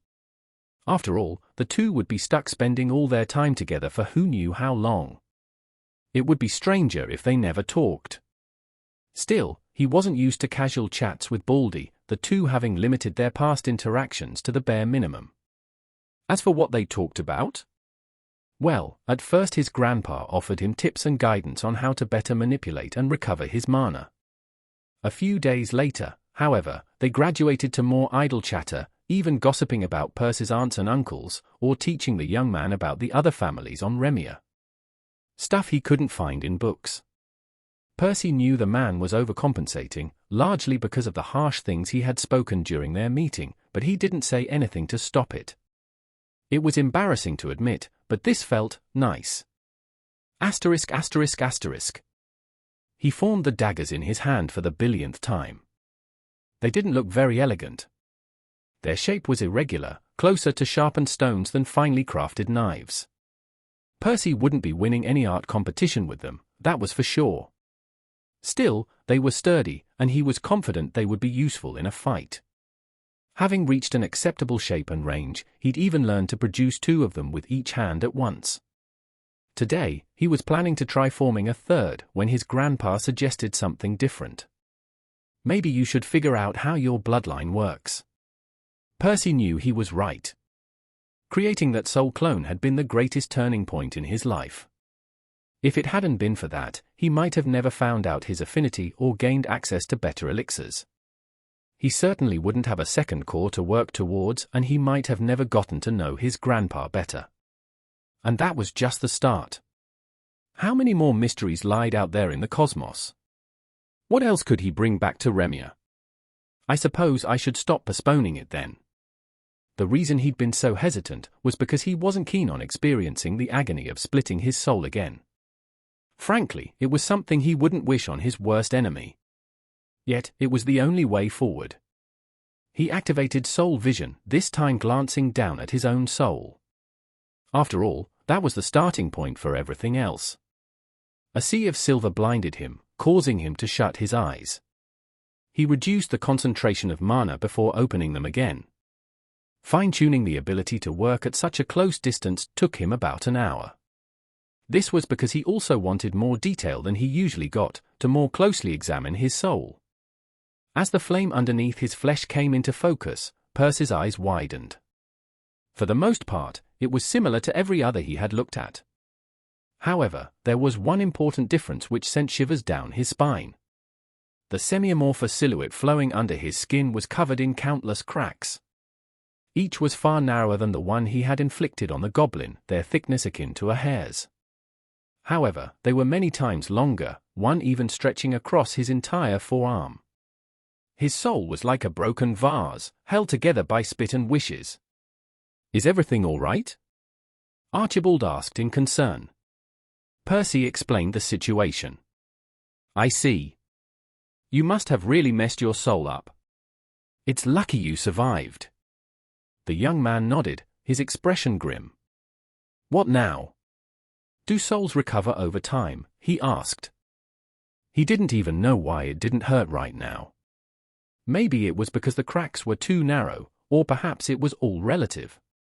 Experiencing his soul clone crumbling apart might have raised his tolerance to the point his current state didn't bother him. Either way, he wouldn't risk using his bloodline like this.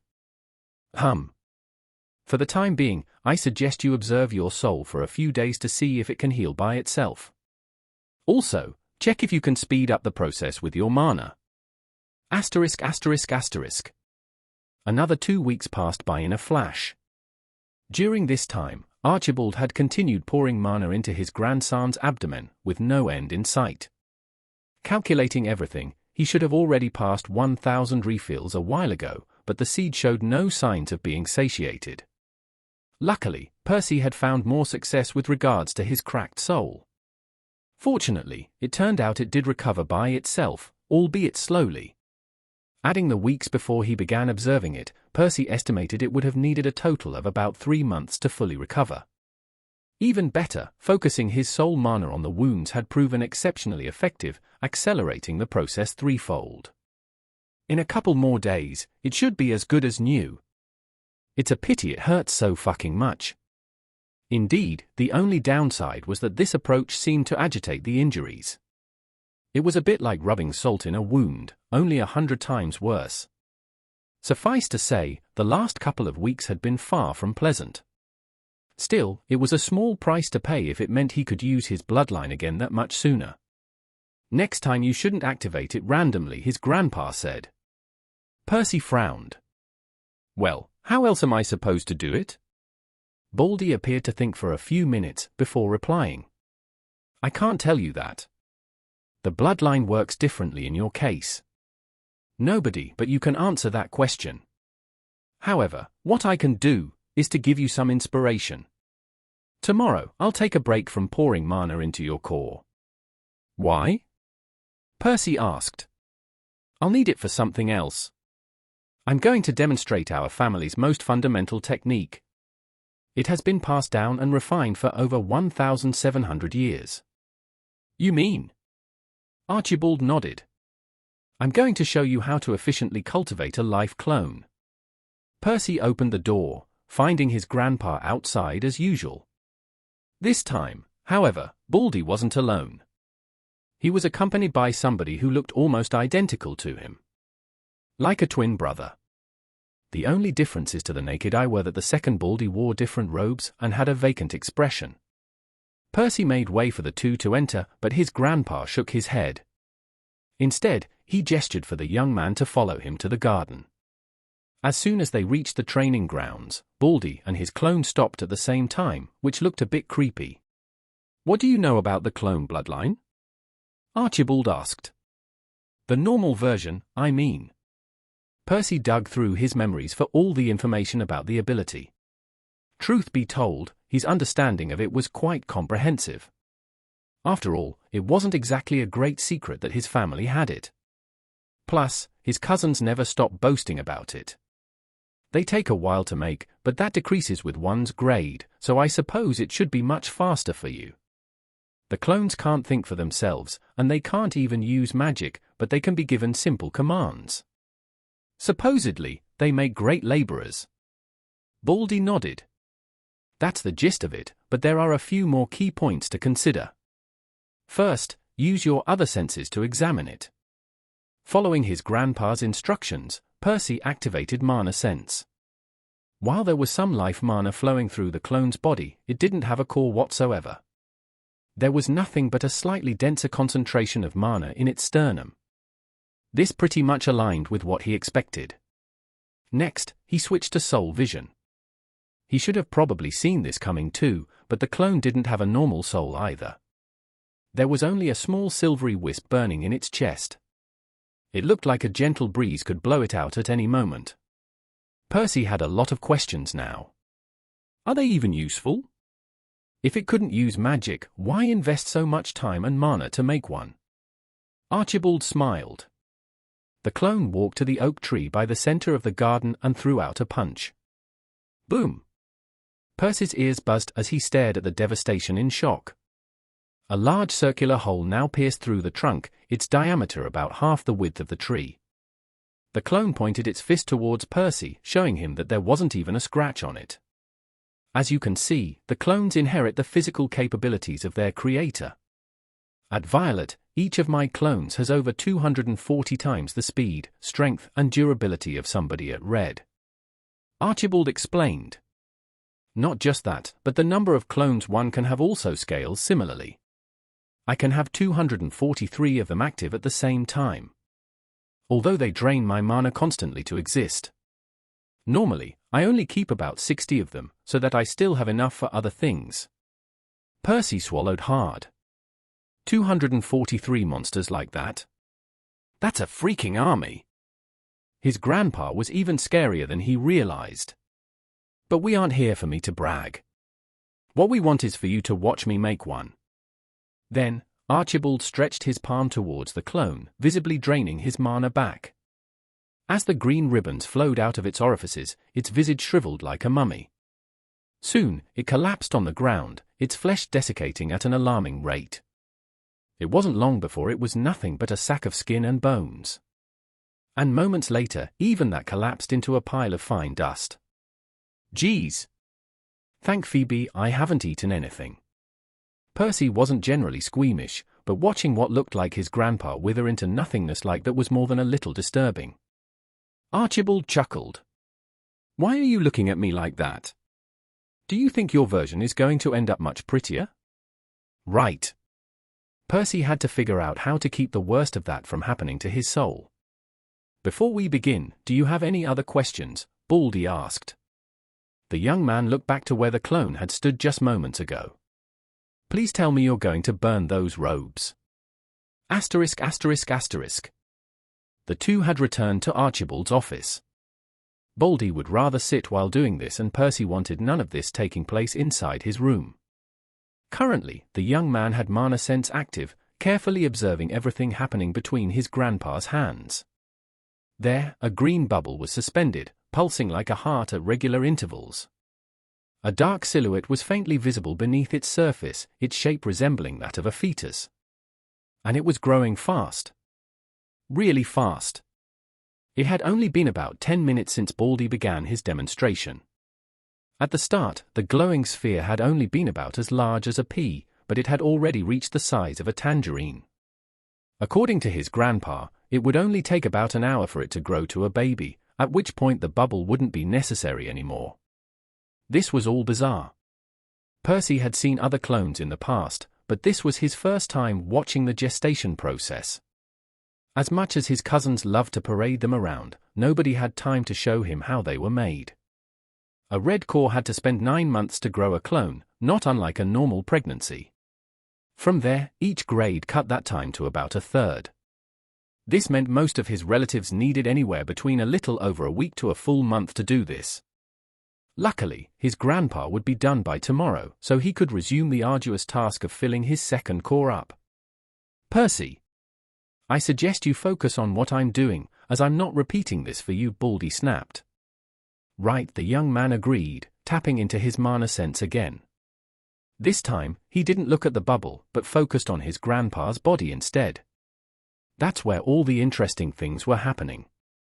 Baldy's core thrummed, sending waves of mana rippling through every muscle, every bone, every vein.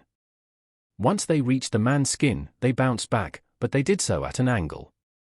This seemed to create another stream of waves of a different shape, which flowed towards his hands. Yeah, okay.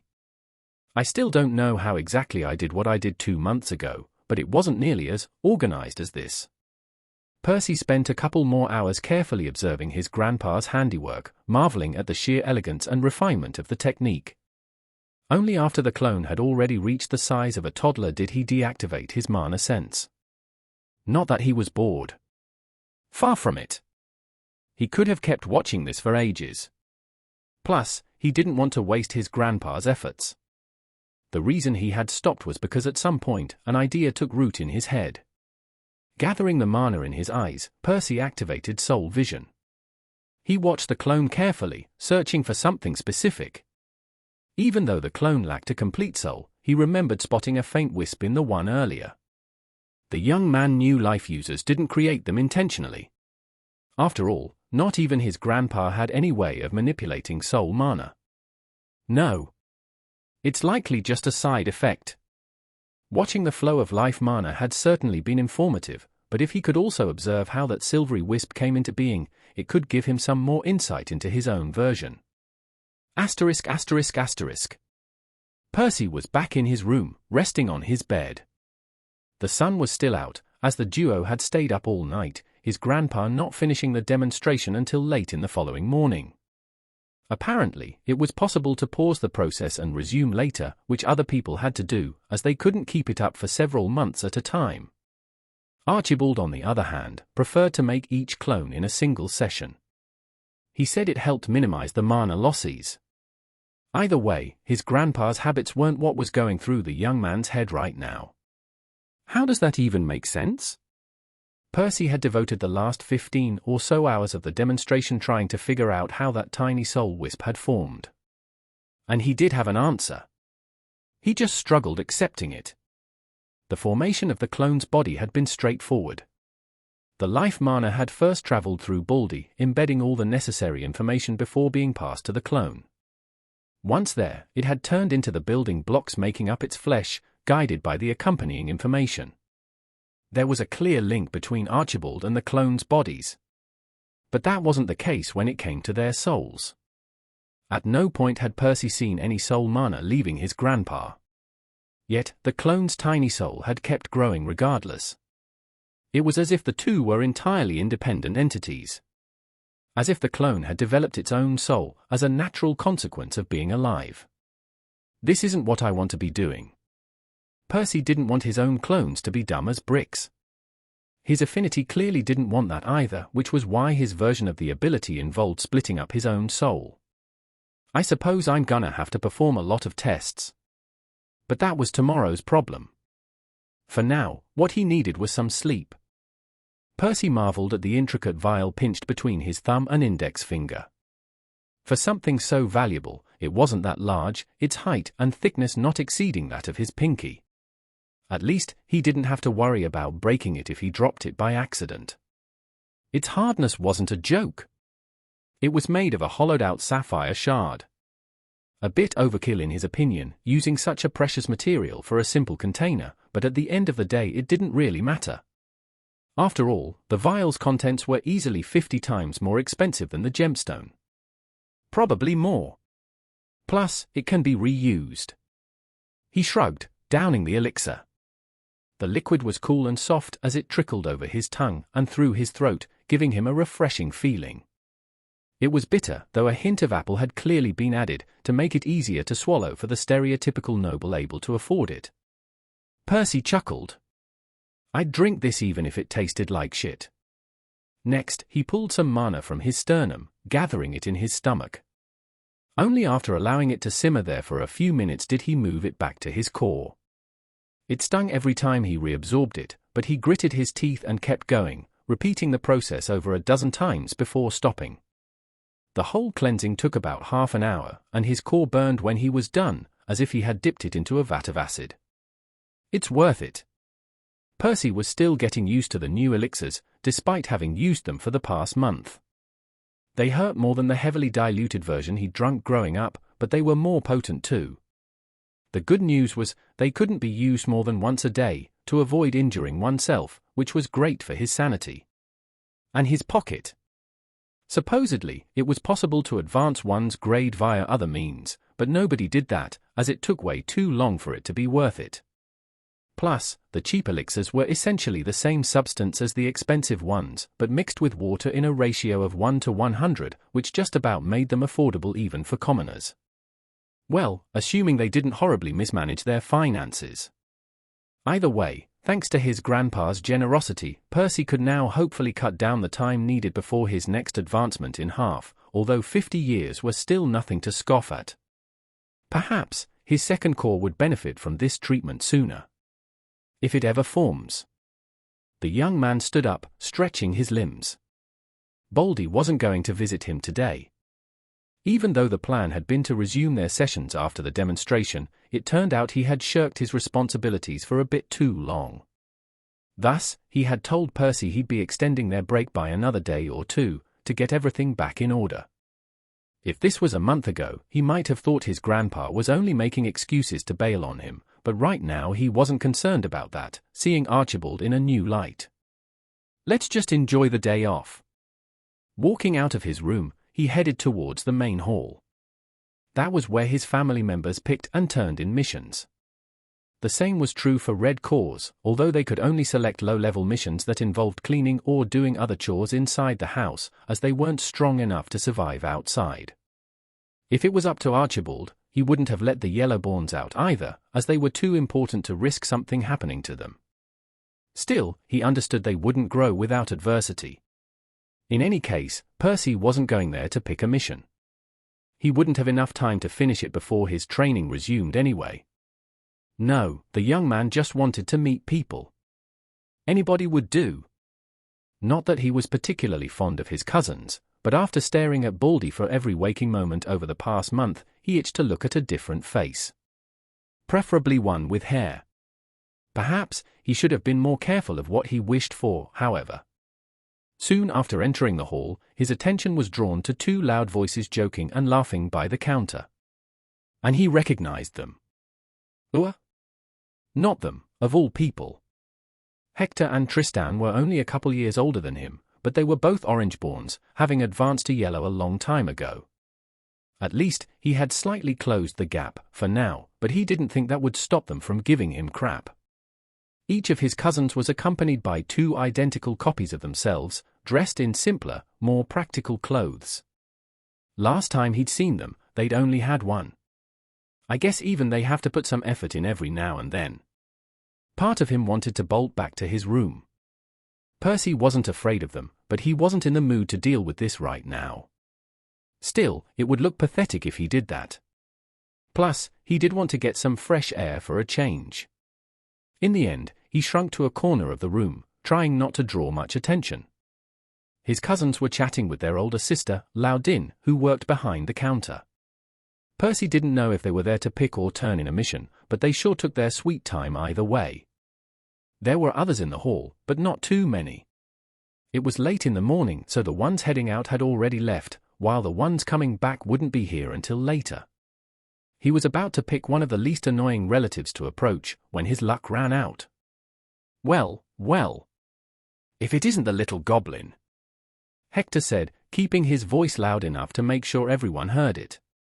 Percy rolled his eyes, pretending he didn't hear him. What? He's still alive. Tristan played along. I heard he passed out during his promotion. I haven't seen him for a couple of months, so I thought he died in his sleep.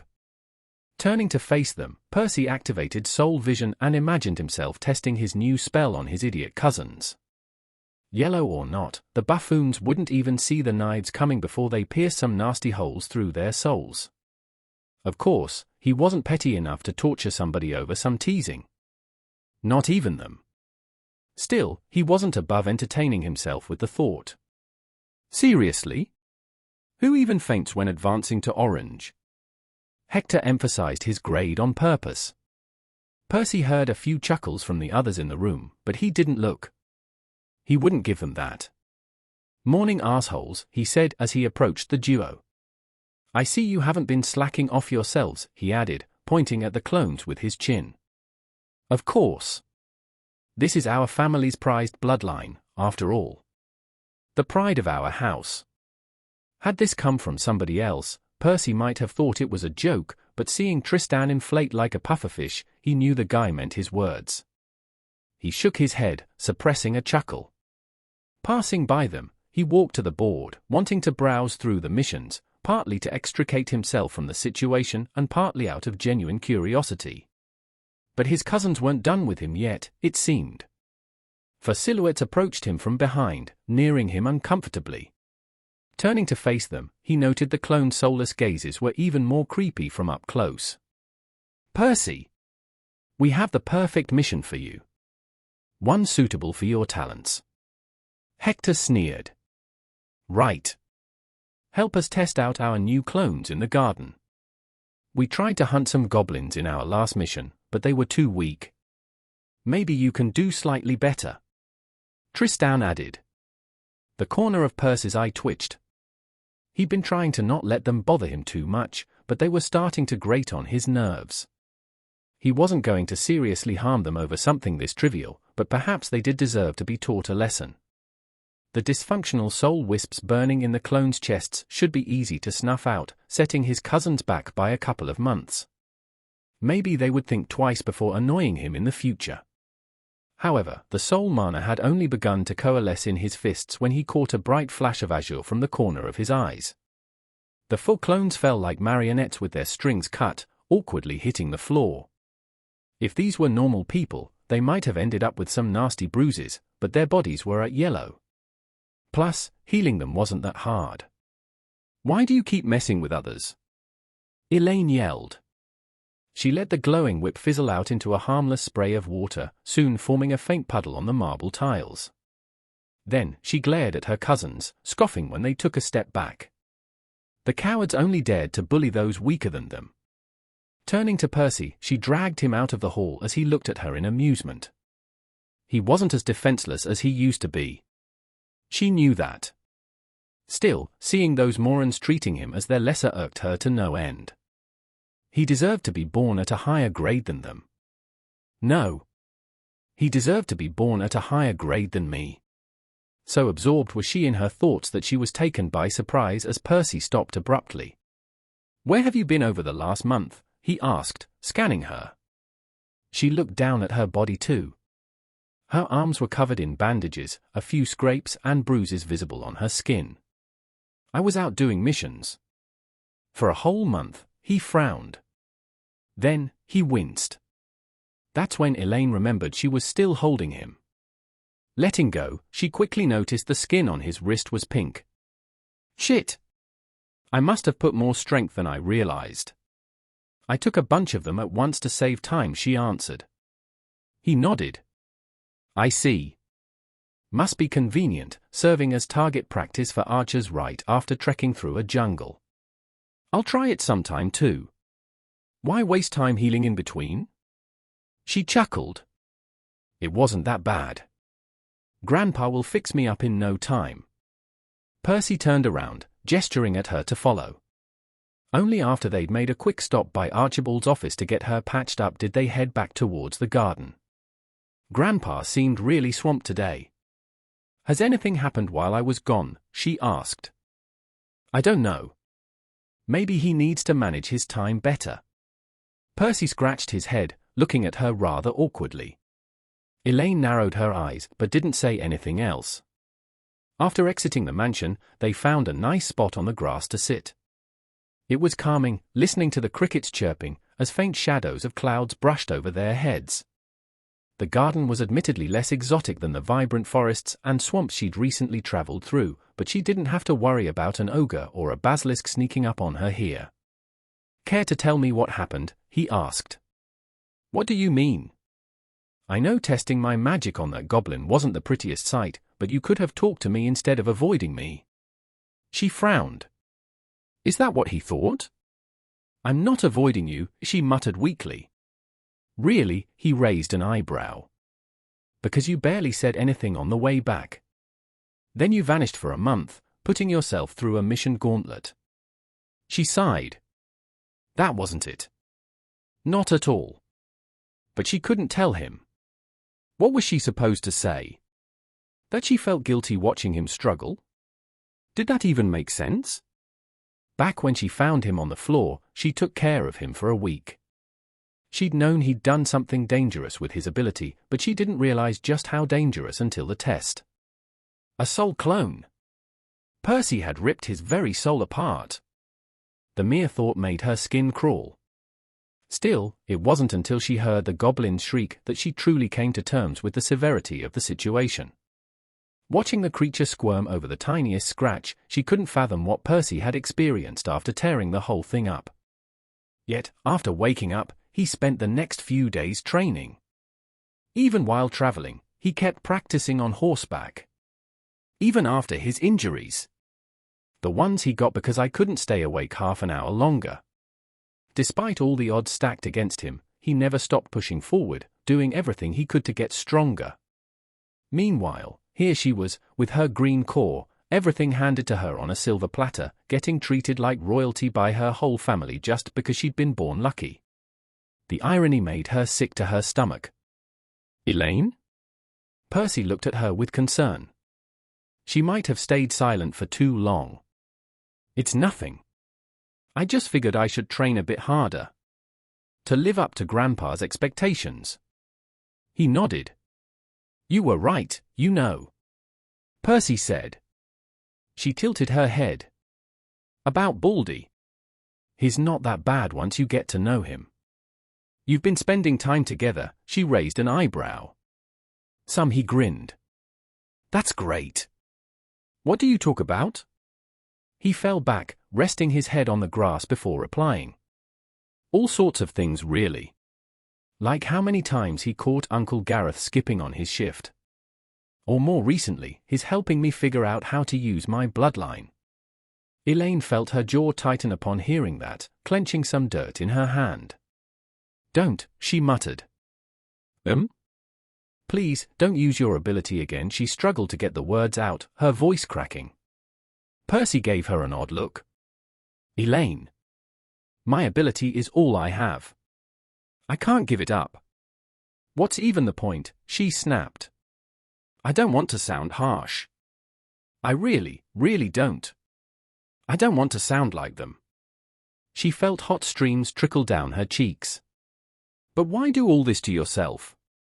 Even if you become the strongest yellow core on Remia, it won't mean a damn thing." The moment the last word left her mouth, she felt her gut churn.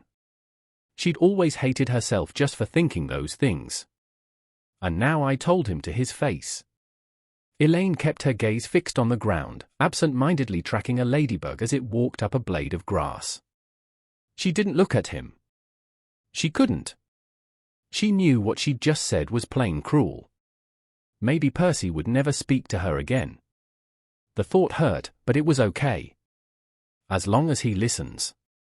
The silence stretched on for a couple of minutes, even the crickets' chirps now sounding muted, as if they understood they should pipe down a notch. "If that's all I ever amount to be, then so be it," Percy said, his voice calm. Elaine lifted her eyes. He was looking up at the sky. No.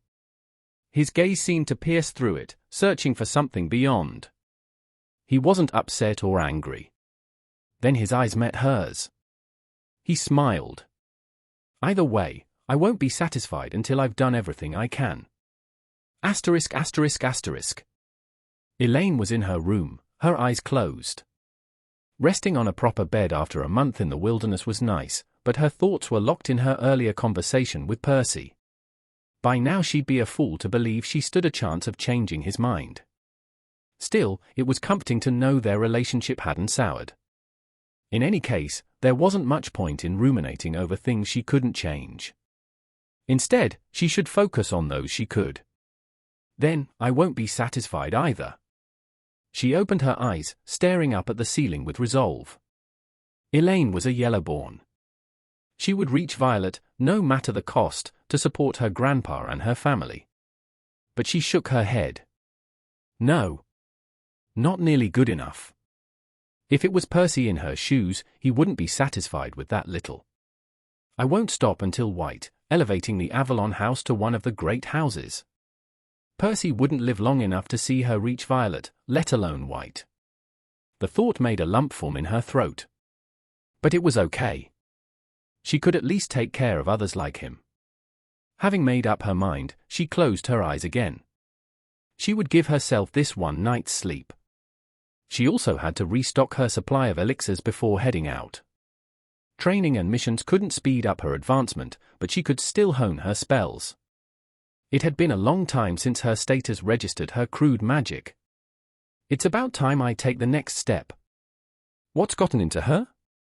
Percy had no idea what had brought on that outburst from Elaine yesterday. At least she'd seemed more concerned than hostile, which was good news. Unfortunately, he couldn't heed her plea to stop using his bloodline. Especially now that he'd finished mending the cracks and could finally begin cultivating his first proper clone in earnest. Using soul vision, he scanned his soul carefully, willing his ability to activate. Unlike the previous time, he held back significantly, only allowing the tiniest strand of mana to seep out of his core.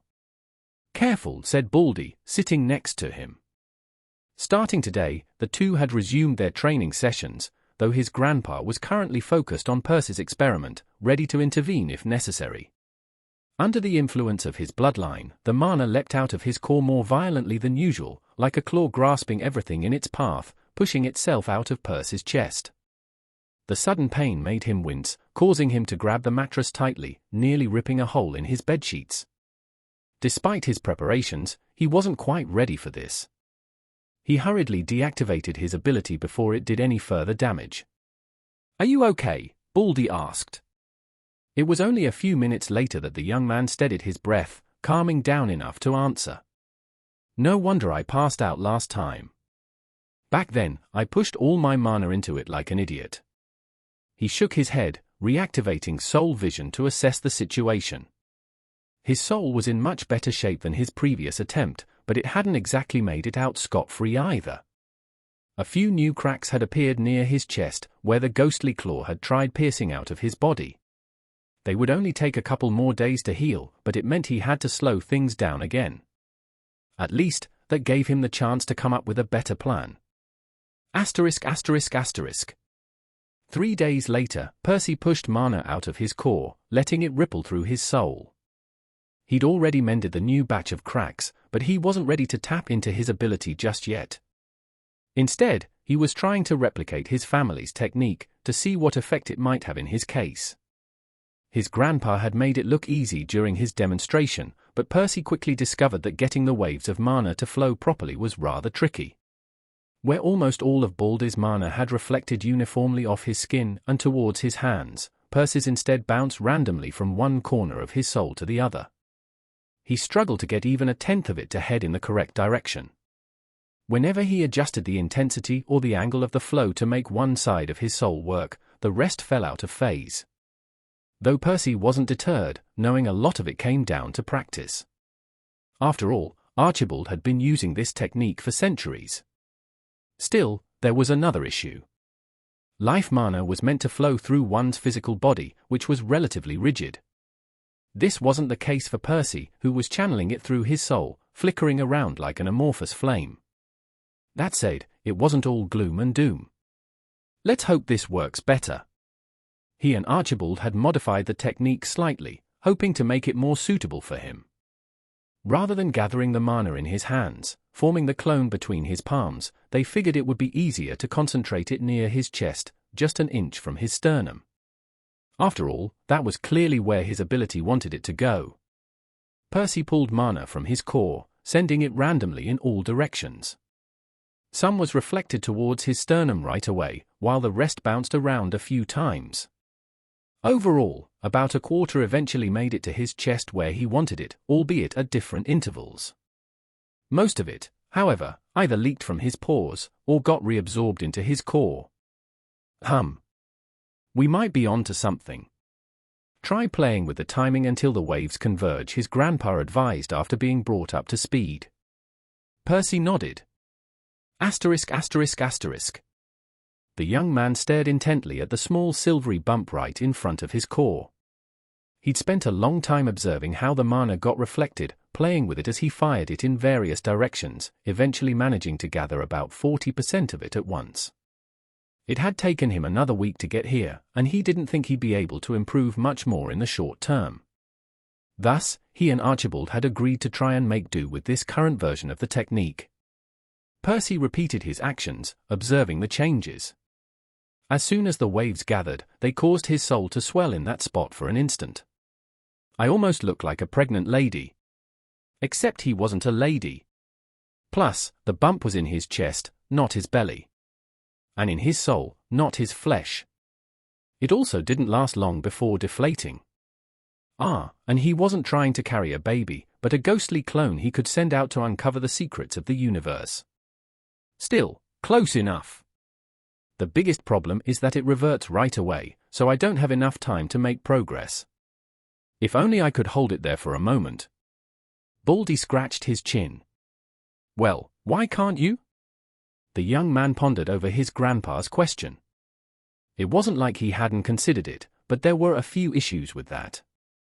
The first was that his soul flowed about an inch under his skin, so it was harder to grab a hold of. I suppose if I time it right, I can catch it when it bumps. The other problem wasn't as easy to solve, however. He'd need to use his mana to interact with his soul, which was dangerous. If he wasn't careful, he might injure himself. He sighed. No pain, no gain. Asterisk. Once more, Percy fired the mana from his core, letting it bounce all over. At the same time, his eyes remained glued to the area right in front of his sternum. The moment his soul bulged, he closed his fingers around it, grabbing the protrusion as softly as he could. Over the past 5 days, the young man had learned to coat his hand in a layer of soul mana. At first, it had looked like a glove, though it hadn't taken him long to realize he didn't need to cover his whole palm. Only his fingertips ever came in contact with his soul. Right now, his right hand looked like he had stabbed 5 silver cherries with his fingers. It was a bit silly, but he didn't care about optics. Just a little more. Percy pulled his soul gently, letting it stretch like an elastic fabric. Everything was going well, at least while the silver flame remained within the confines of his flesh. The moment part of it exited his skin, however, all hell broke loose. His soul squirmed, frantically struggling to return inside his body where it belonged, plunging Percy into a world of agony in the process. Soldiering through it, he held onto the bump, as tears formed not only where he touched it, but in other parts of his soul. At least it wasn't his first time going through something like this. Though souls were surprisingly resistant to blunt damage, that only seemed to be the case while they remained within the safety of their body. Once removed, they apparently turned a lot more fragile. Still, Percy had never expected to use his bloodline painlessly. His only goal had been to optimize the process as much as possible, to minimize the risks involved. Can't make a soul clone without a few cracks. A few seconds later, the young man's lips curled up as the situation stabilized somewhat, the pain becoming more bearable. A few tears continued to form, but not as quickly as before. Next, he used his family's technique again, sending more waves of mana around his soul.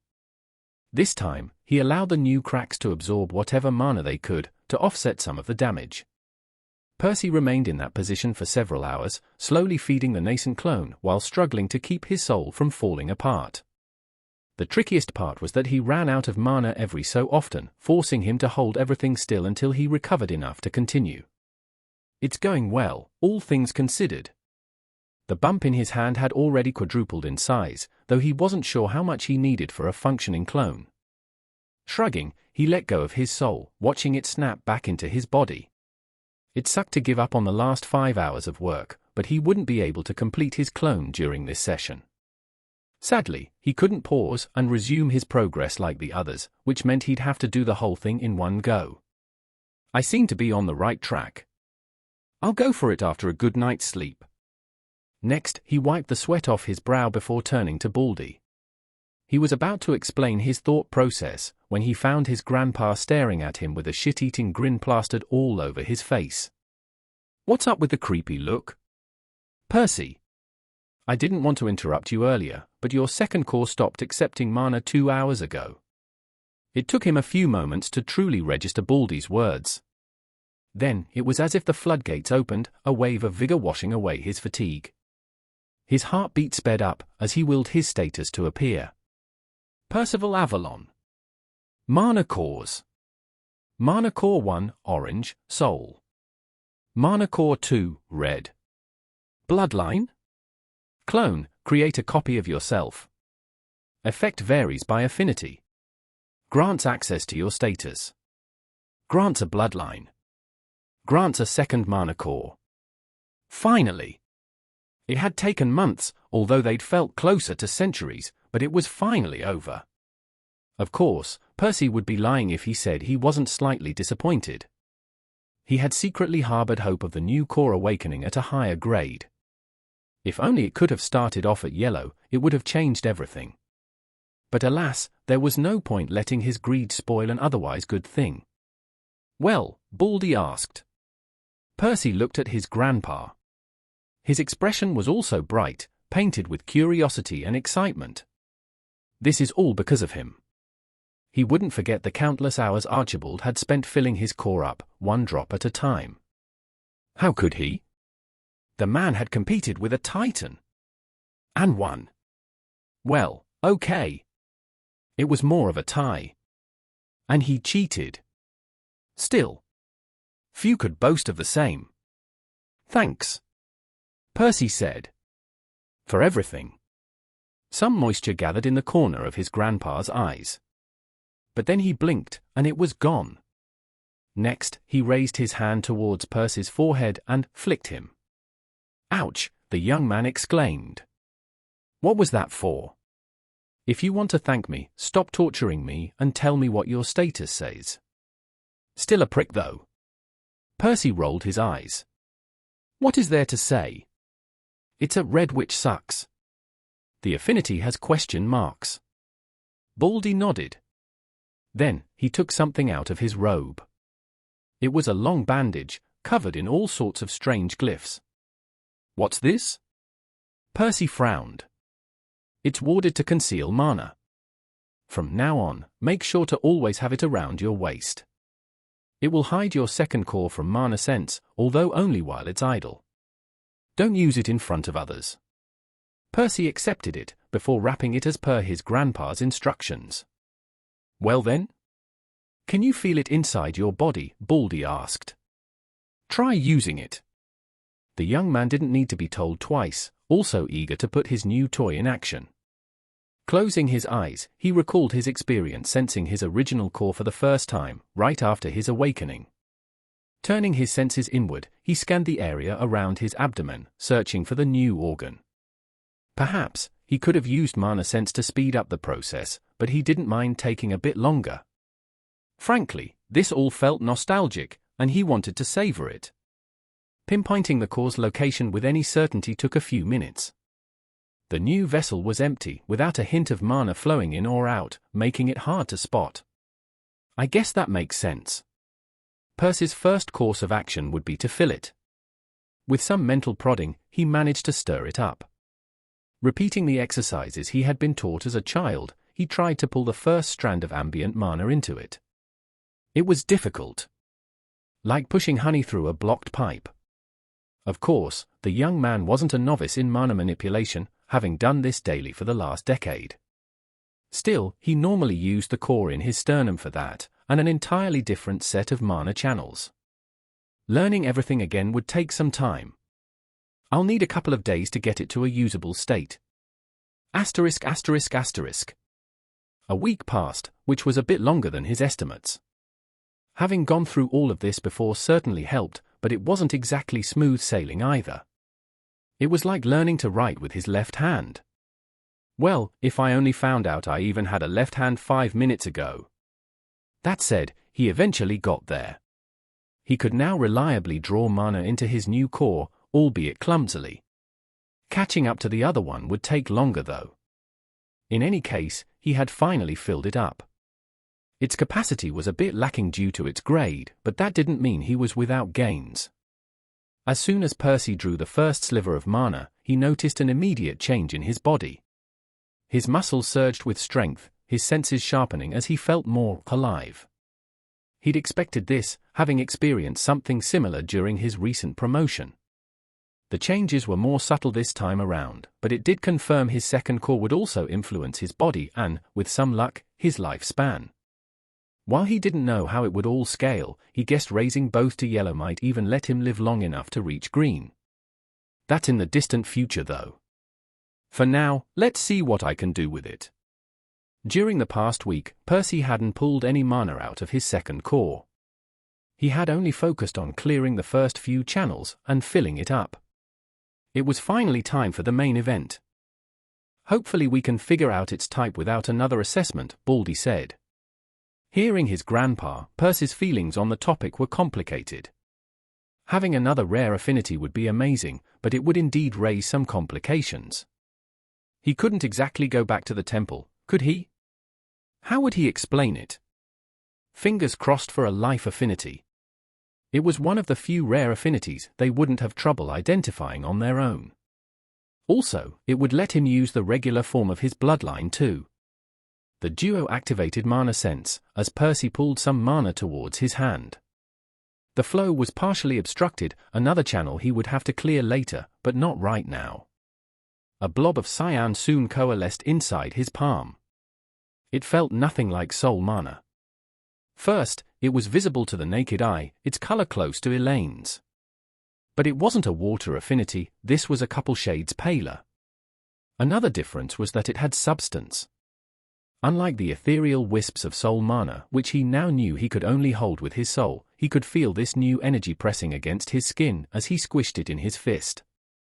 His expression stiffened, a bad premonition bubbling up.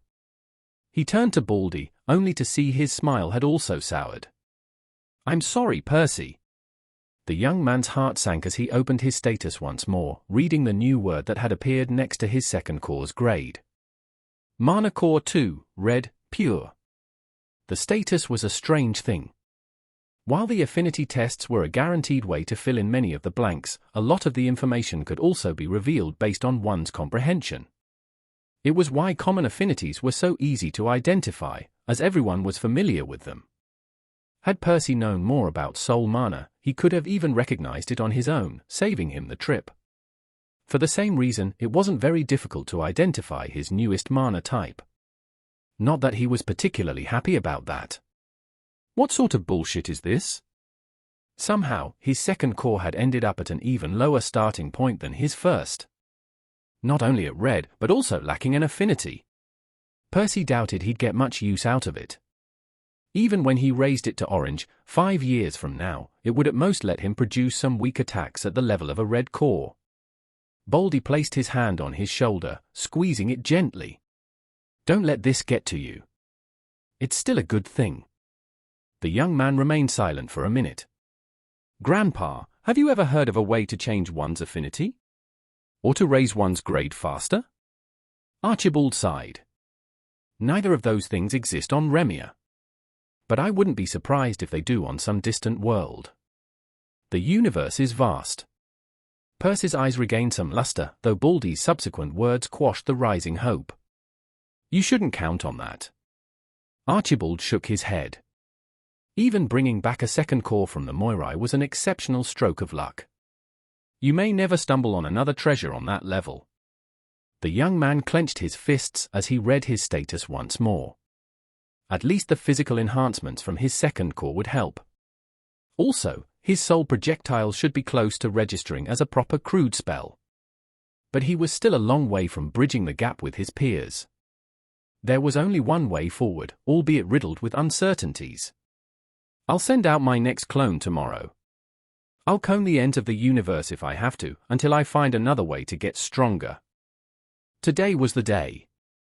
Percy had finished mending the new cracks, restoring his soul to a pristine condition.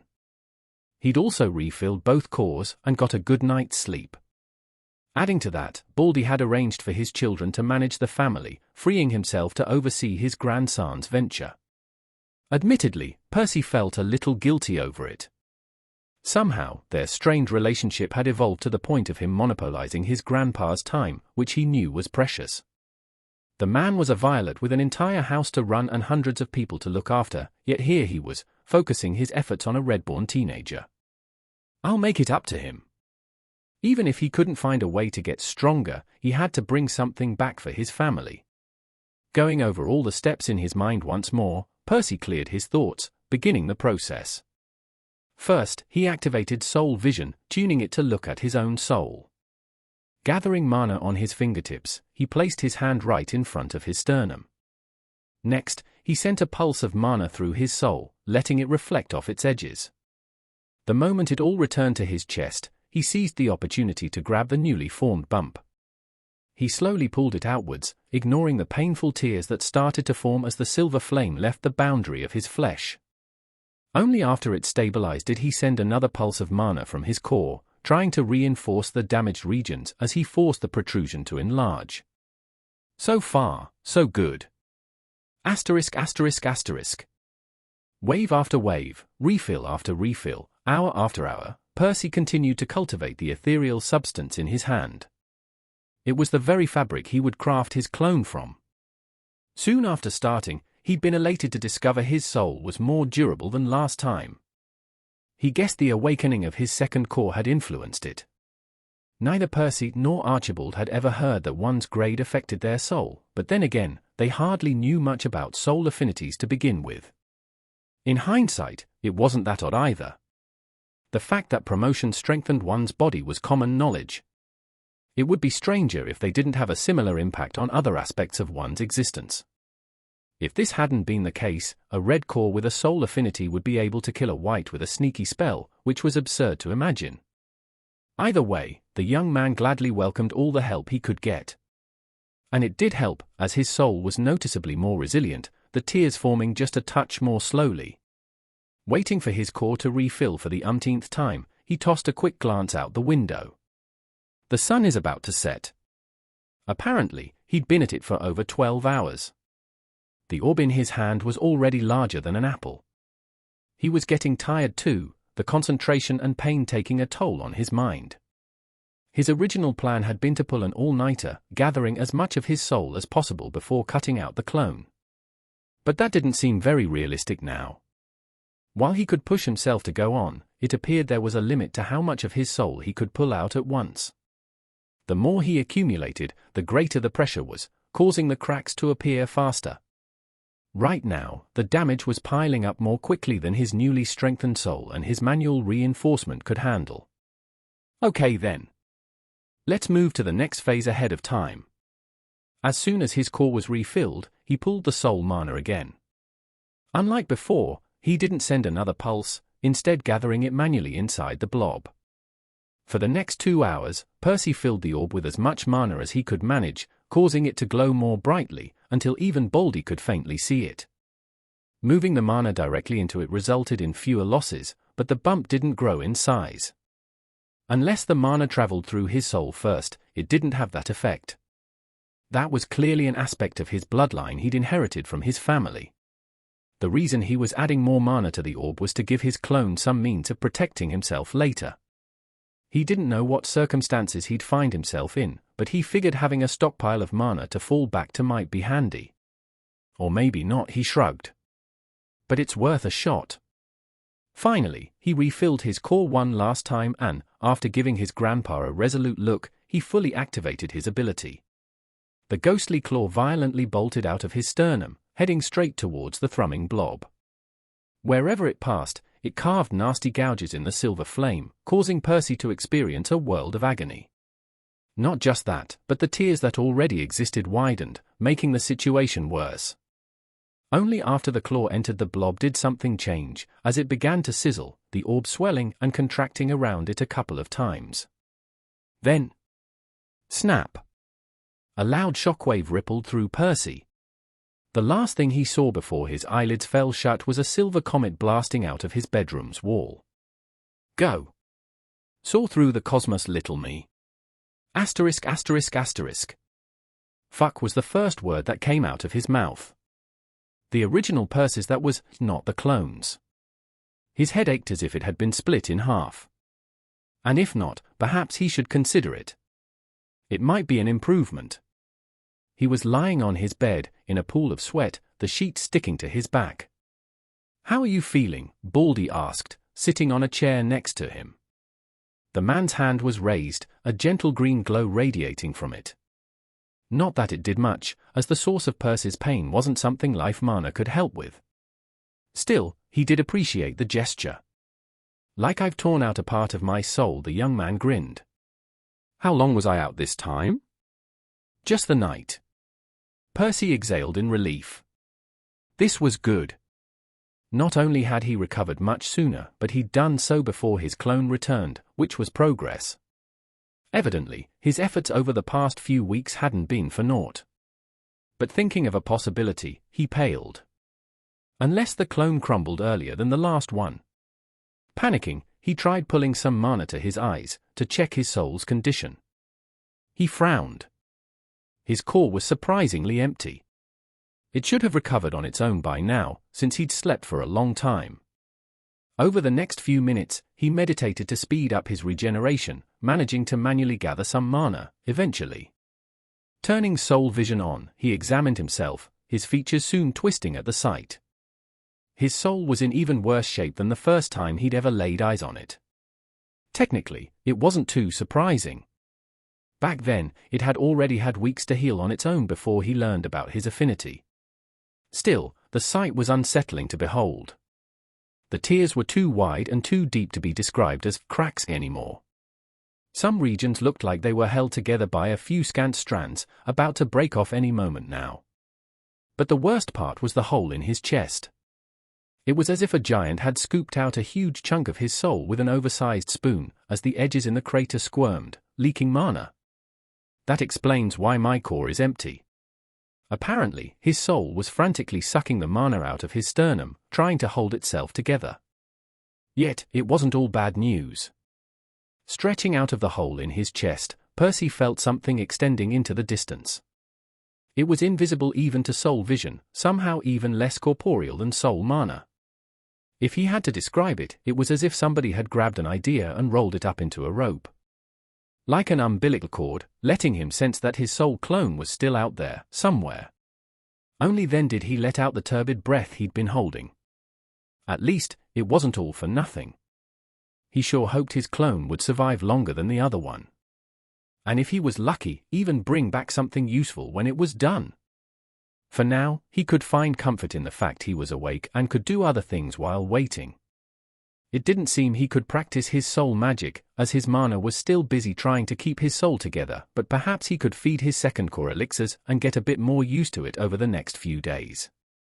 Back to the grind, I suppose. His thoughts were groggy, taking ages to form. Or maybe seconds? He couldn't tell. Actually, Percy couldn't tell much of anything at the moment. He was blind and deaf. His sense of touch was gone too. The last thing he remembered was activating his bloodline, watching it tear his soul up. Either I botched it and killed myself, or I'm the clone. Both conclusions sounded possible, though he felt it was more productive to assume the latter. At least, it was good he retained some sense of self this time. On his previous attempt, this had only happened on the way back. It was certainly nice to have some control over the process. Well, assuming he could figure out what was going on. Let's focus on what I can tell. The most prominent feeling was something attached to him, pulling him towards a certain direction. The force it exerted was currently weak, but it was strengthening very, very slowly. For now, it didn't affect him much, but he knew it would become irresistible eventually. Perhaps it had to do with how much strength the clone he had left. Or maybe with how badly his main body wanted him back. Or something else entirely. Either way, he should try finding a vessel before that happened. If only I could see. His normal senses didn't work, but there had to be something he could do. Concentrating outwards, he filtered out the attraction of his body, trying to grasp at anything else. For a long time, there was nothing. Then, something appeared at the edge of his consciousness. Curious, he focused on it, causing it to expand and expand until... Bump!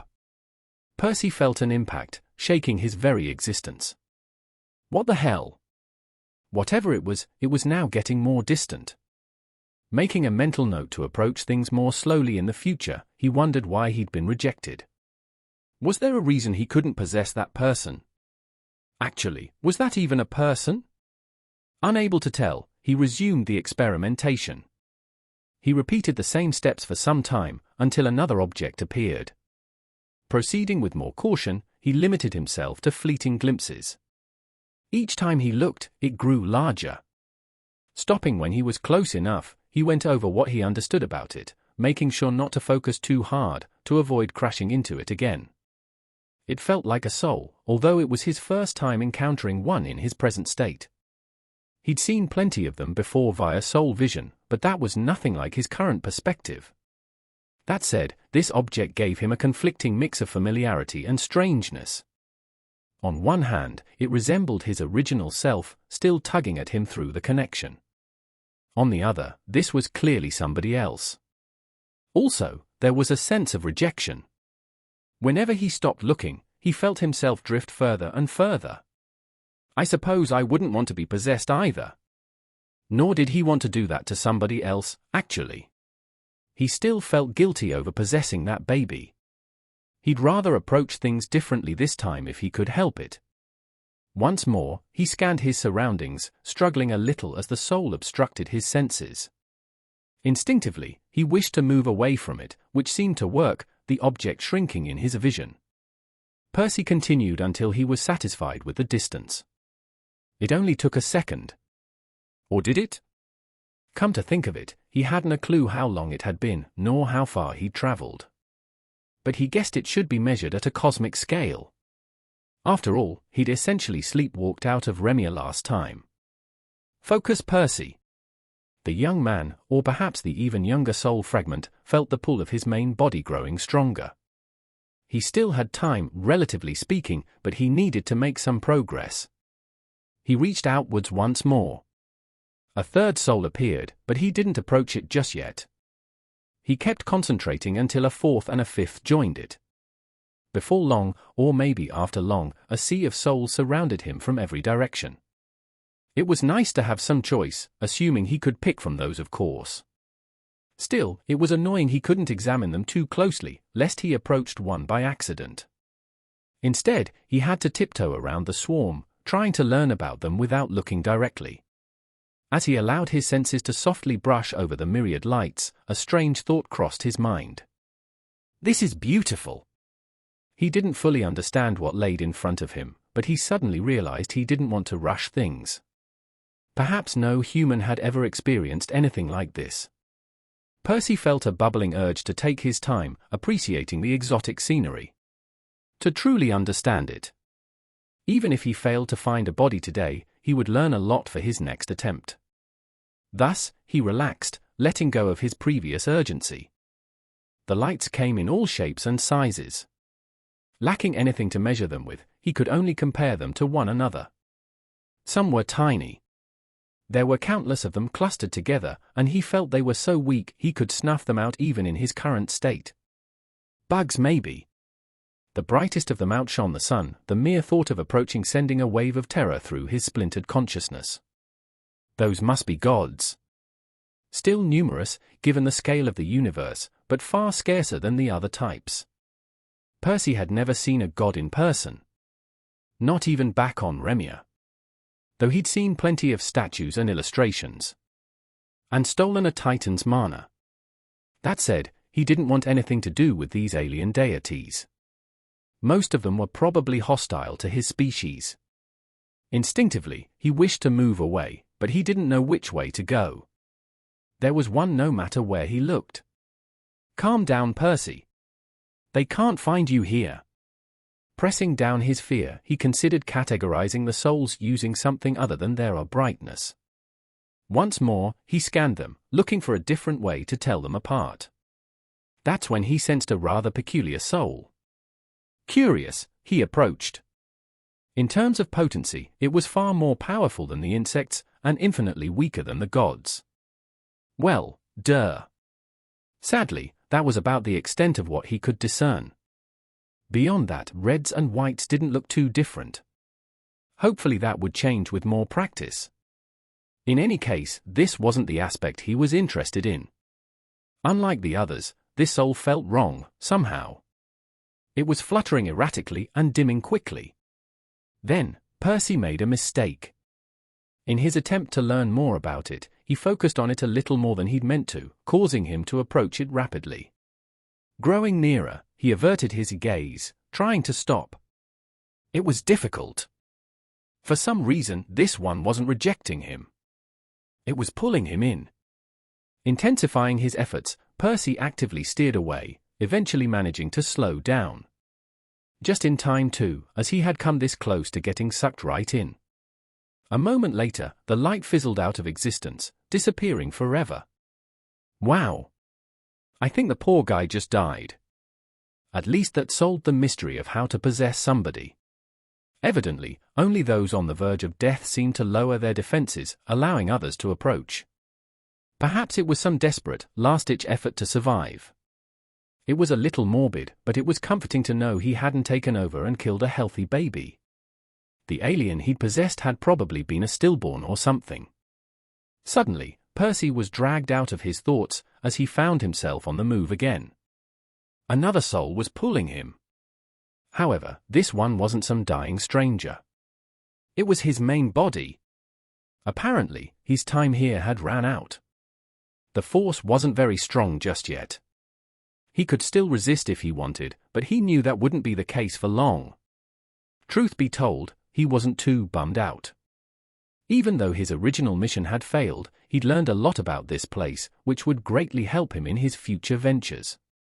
Still, the main body will be so disappointed. Focusing outwards once more, he decided to check one last time, to see if he could find a good target. The pull was somewhat distracting, but he eventually managed to peer into the sea of souls again. Having a clearer idea of what to look for, he scanned through them much faster than before. He ignored those too powerful or too weak, and he didn't spare the healthy ones a second glance either. Eventually, his attention landed on another dimming light. But he didn't approach it. It was dying even faster than the one before. Whatever had killed it had done a thorough job. It would suck to possess a body only to find out it had been beheaded. I need something a bit more on the fence so that I might survive. And I need to do it fast. The pull from the main body grew stronger, this time forcing him to actively exert effort to resist it. Percy found a few more damaged souls, but they didn't fit. One was too powerful, 3 were dying too quickly, 1 was too tiny. It didn't seem like it was meant to be. But it was okay. At least he'd tried. Percy was close to accepting his failure when he suddenly spotted another dying light. It was a bit stronger than he would have liked. He didn't know if that would be a problem. Also, it was fading a touch too fast. Even if he possessed it, he'd probably die again soon. An unpleasant thing to experience for nothing. Still, he didn't have much to lose. Well, hopefully not. Okay, let's do it. Mobilizing every iota of his will, he resisted his body's pull for the briefest of instants, reaching for the dying light. The next moment, he felt it enlarge. Then, he was gone. Percy found himself in an odd state. He was still unable to see or hear anything, but he had finally stopped moving. His body's pull was much fainter too. It was there, yet it couldn't pry him out of wherever he was. His attempt to possess the dying light had clearly done something, though he wasn't sure what. It's like my limbs are twisted and stuffed inside a messy crate. Well, assuming he even had limbs. Logically, this body should have something of the sort, but he couldn't move a muscle just yet. Percy tried shifting around. He appeared to still be in a soul form. His very existence slipped through the nooks and crannies of a cramped container. Suddenly, one of the objects he was in contact with gave way under the pressure, shattering into nothing. The other soul. It's not completely gone. Percy tried to untangle himself from his host spirit, feeling more pieces crumble. At the same time, the pull strengthened slightly. Apparently, he couldn't afford to damage it too much, or there would be nothing left to anchor him to this place. Can you fucking stop that? That wasn't his thought. The words echoing through his mind were foreign, spoken in some language he'd never heard of. Still, he could understand them, as they seemed to be conveyed alongside their underlying meaning. Percy would have frowned if he still had lips. "Who are you?" he asked. A wave of amusement intruded into his mind. "Who do you think? Or did you walk into my body by accident?" Okay, that was a dumb question. In Percy's defense, he hadn't expected he'd be sharing. Nothing of the sort had happened that one other time. Then again, the last body was an infant. "You monster! You possessed a baby," the soul yelled in outrage. Percy found himself at a loss for words. He hadn't meant to share that. For what it's worth, it was an accident. Also, it was dying already. I think. Get out, you fiend. This time, the other soul was the one to shift around, trying to push him out. The only thing it managed, however, was to damage itself even more. A wave of pain assaulted Percy, but it wasn't his own. "Cut it out! Are you trying to destroy yourself?" "Silence, demon," the soul yelled. "I would rather die than let you defile my body." Percy was about to swear but paused. Perhaps this was the normal reaction to getting possessed. If there was even such a thing as a normal in this situation. Still, it would be a waste to die within 3 minutes of getting here. "Can we talk about this first?" he asked. "I promise I'll leave on my own if we can't come to an agreement." "What is there to discuss? I've lived my whole life as a proud warrior of Hugh. I won't let my death change that." Percy focused on the most interesting piece of information his soulmate had shared. Hugh? Is that the name of this world? This time, a wave of shock hit him, giving him a bad premonition. Somehow, he'd made the already precarious situation even worse. "You don't even know that. Outsider?" The soul doubled its efforts to evict him. At this rate, it would only be a few moments until it fell apart. Even the second-hand pain reaching Percy through the connection was difficult to endure. Whatever his host was going through must have been a dozen times worse, but it didn't seem to care. "What do you have against outsiders?"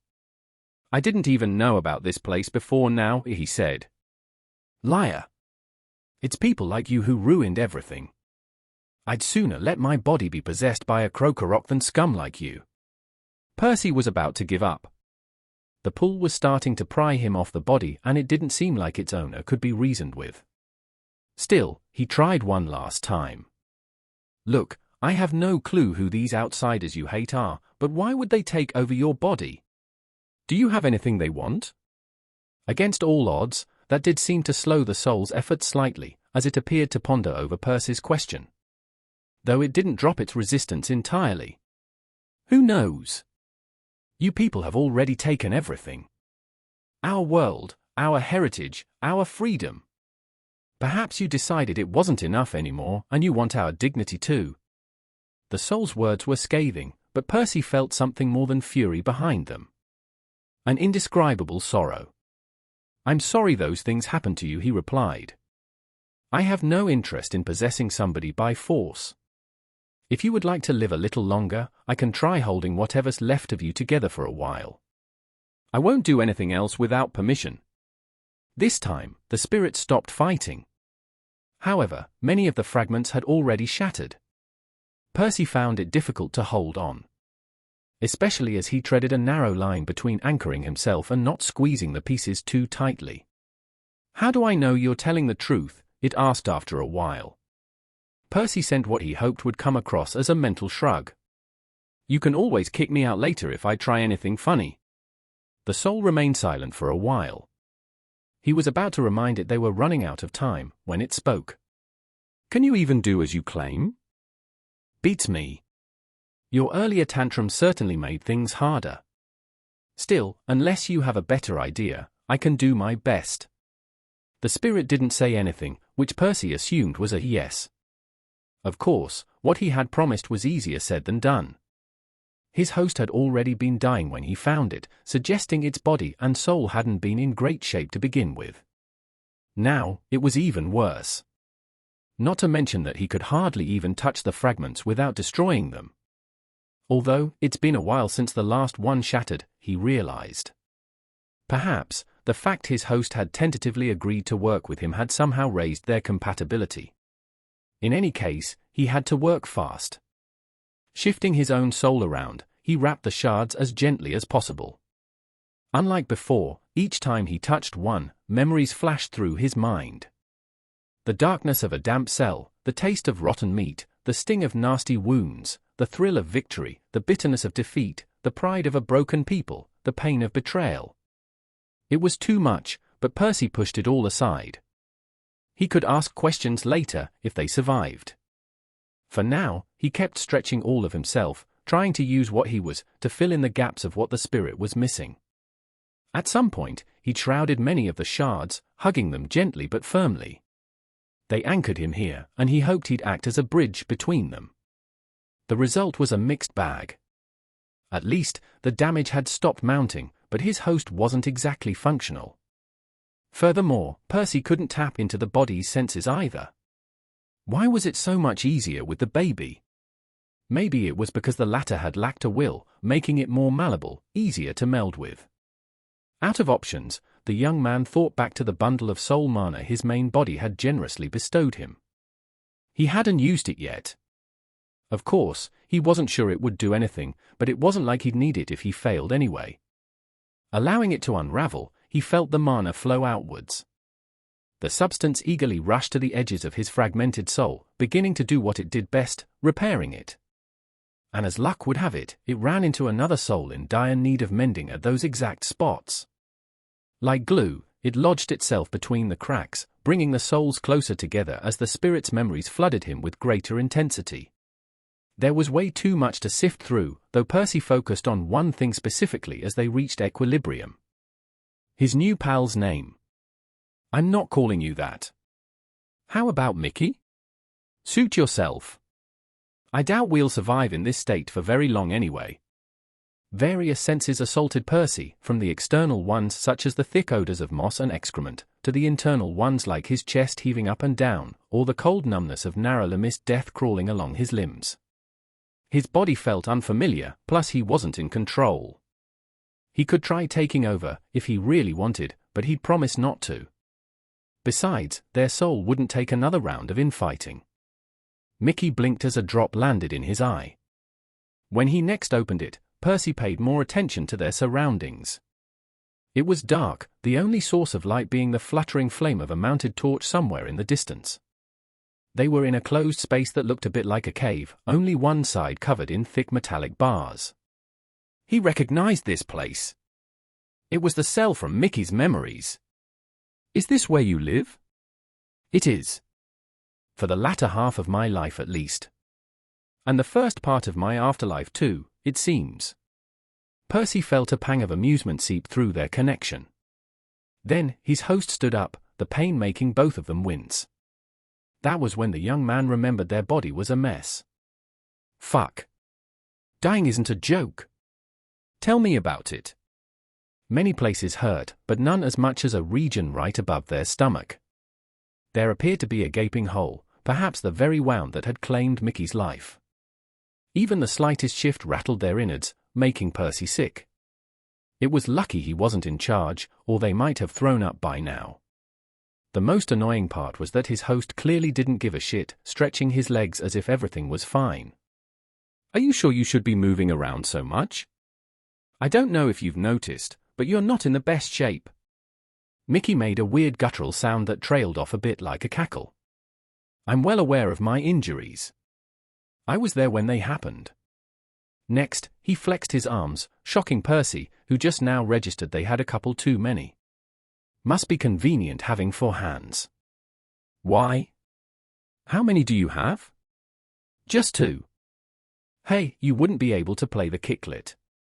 The image of a long flute-like instrument with dozens of holes appeared in his mind. It was wide like a trumpet on one end, though 2 shafts lead to it. He still couldn't understand Mickey's language, but their link made communication convenient at least. If a bit intrusive. "Now what?" Percy asked. "What do you mean?" "What do you mean, what do I mean? Isn't there anything you want to do with your extra time? Somebody you'd like to speak to?" His host remained quiet for a couple moments before replying. "You really don't know anything about Hugh, do you? I'm sorry if you were expecting to be a passenger on some exotic vacation. The only thing your little stunt has bought us are a couple more fights before we die again." "Fights?" Mickey shook his head, a universal gesture it seemed. He didn't bother explaining. Returning to the spot where they'd woken up, he looked at a small puddle on the ground. The water dripping from the ceiling was mixed with blood, but Mickey wasn't deterred, scooping some with his lower left hand before bringing it to his face. Under other circumstances, Percy might have berated his host over his lack of hygiene. Right now, however, he was too busy gawking at the guy's reflection, faintly visible on the surface of the murky water. For the most part, he resembled a human, even his skin color not too dissimilar to his own, if a couple shades tanner. Though it was covered in all sorts of tribal tattoos, some depicting various celestial objects, while others showed Mickey's people in various poses. Is it some kind of traditional dance? Not all the symbols were easy to make out, partly due to the poor lighting, and partly due to the crisscrossing scars of all shapes and sizes marring Mickey's body. His build was bulky too, his muscles toned, but Percy chalked those up to the harsh life he'd clearly lived. There were other more glaring differences too, of course. Besides the obvious mismatch in the number of limbs, Mickey's nose and mouth were fused together into a long, pointy beak. While his eyes and scalp weren't very different to Percy's, his ebony hair looked a little odd, reminding the young man of the fluff he often saw in newborn birds. His host moved again, shaking Percy out of his thoughts as he walked to a wall before plopping down, resting his back on the coarse stone. It was cold and hard, except for a spot that felt a little grimy, a patch of moss most likely. Not the coziest seat, though it still felt unbelievably sweet right now, considering how unpleasant standing had been. Equally unpleasant was the terrible stench that assaulted their nostrils, which only intensified as Mickey grabbed its source, bringing it to his mouth. "Please, for the love of all that is holy, tell me you aren't going to eat this," Percy begged. His host frowned, glancing at this meal in confusion. "Why not?" It was the half-eaten corpse of some kind of rodent, twice as large as a rat. Though it also had 6 limbs and its face was more flat. "For starters, you have a hole in your stomach. Can you even eat?" "It's not in my stomach." Mickey rolled his eyes. "Besides, I'd very much like to have one more meal, even if it kills me." "What's there to like?" "It's rotten." Mickey made the cackly sound again. Percy wanted to strangle him so damn much. "What are you, some kind of princess? Don't tell me you only eat fresh kills where you're from." The bastard didn't even wait for a reply before pecking a chunk off the corpse. Percy hurriedly summoned his status. He'd been itching to do that since getting here, and he desperately needed a distraction from the He needed a distraction. Mictlantecuhtli, Percival's clone. "What's that?" Mickey asked, a bone snapping inside his beak. Percy wanted to swear. "I'll tell you if you stop eating." His annoying host shrugged, tossing the rest of his meal inside his mouth, chewing it a couple of times before guzzling it down. "There, all done." It took Percy over a minute to recover. His main body would have nightmares of the spoiled rat meat for years. It's my status. Do you not have it here? Mickey shook his head. Percy hadn't known it was something exclusive to Remia. Either way, he read the rest, eager to find out if there was anything of value in this place. Mana cores. Mana core 1, yellow. Mana core 2, seed. Grants access to your status. Incomplete, grants the seed of a second mana core. Requires potent life mana to germinate. The fuck? What? Both exclaimed at the same time. Why do I have a second mana core? I'd very much like to know that myself. Percy said. It's something I picked up from that baby I mentioned. It followed me home, but I didn't realize all my clones would have it too. But why is it incomplete? Mickey asked again. Indeed, why was it? Percy would have understood had it been fractured instead, requiring both mind and life mana like the first time. Apparently, the former part had stuck with him for whatever reason. Does it matter, is what he ended up saying. More importantly, can you think of a source of life mana we can tap into? A spark of annoyance passed through their bond. Do I look like I can get life mana? Mickey gestured at his wound. Good point. At the end of the day, they didn't really need to awaken their second core. They wouldn't live long enough to use it anyway. Percy was more disappointed by the lack of another of those mysterious perks he could bring back to Remia. This trip was swiftly turning into a dud. At least tell me you know your mana type. Of course I do. All the natives of Hugh have a pure affinity. Mickey replied proudly. But the young man wasn't impressed. No wonder they were enslaved, he thought, before realizing his gaffe. Fuck. I'm sorry. That was such a shitty thing to think. However, his host hadn't taken offense. You'd think that, yet it wasn't weakness that turned us into targets. It was something else. Percy wanted to ask, but he didn't want to be insensitive. It's fine. I don't mind talking about it. Mickey seemed about to elaborate when they heard footsteps. Percy felt a wave of disgust oozing from his host as soon as the figure stepped into their sight. He appeared to be of the same species as Mickey, though he lacked the tattoos and scars, dressed in clean, expensive clothes. The guard stopped by the entrance, searching through the keys strapped to his belt. Actually, scratch that. It'll be easier to show you why my people got enslaved. Mickey said, before adding, my next fight is about to begin.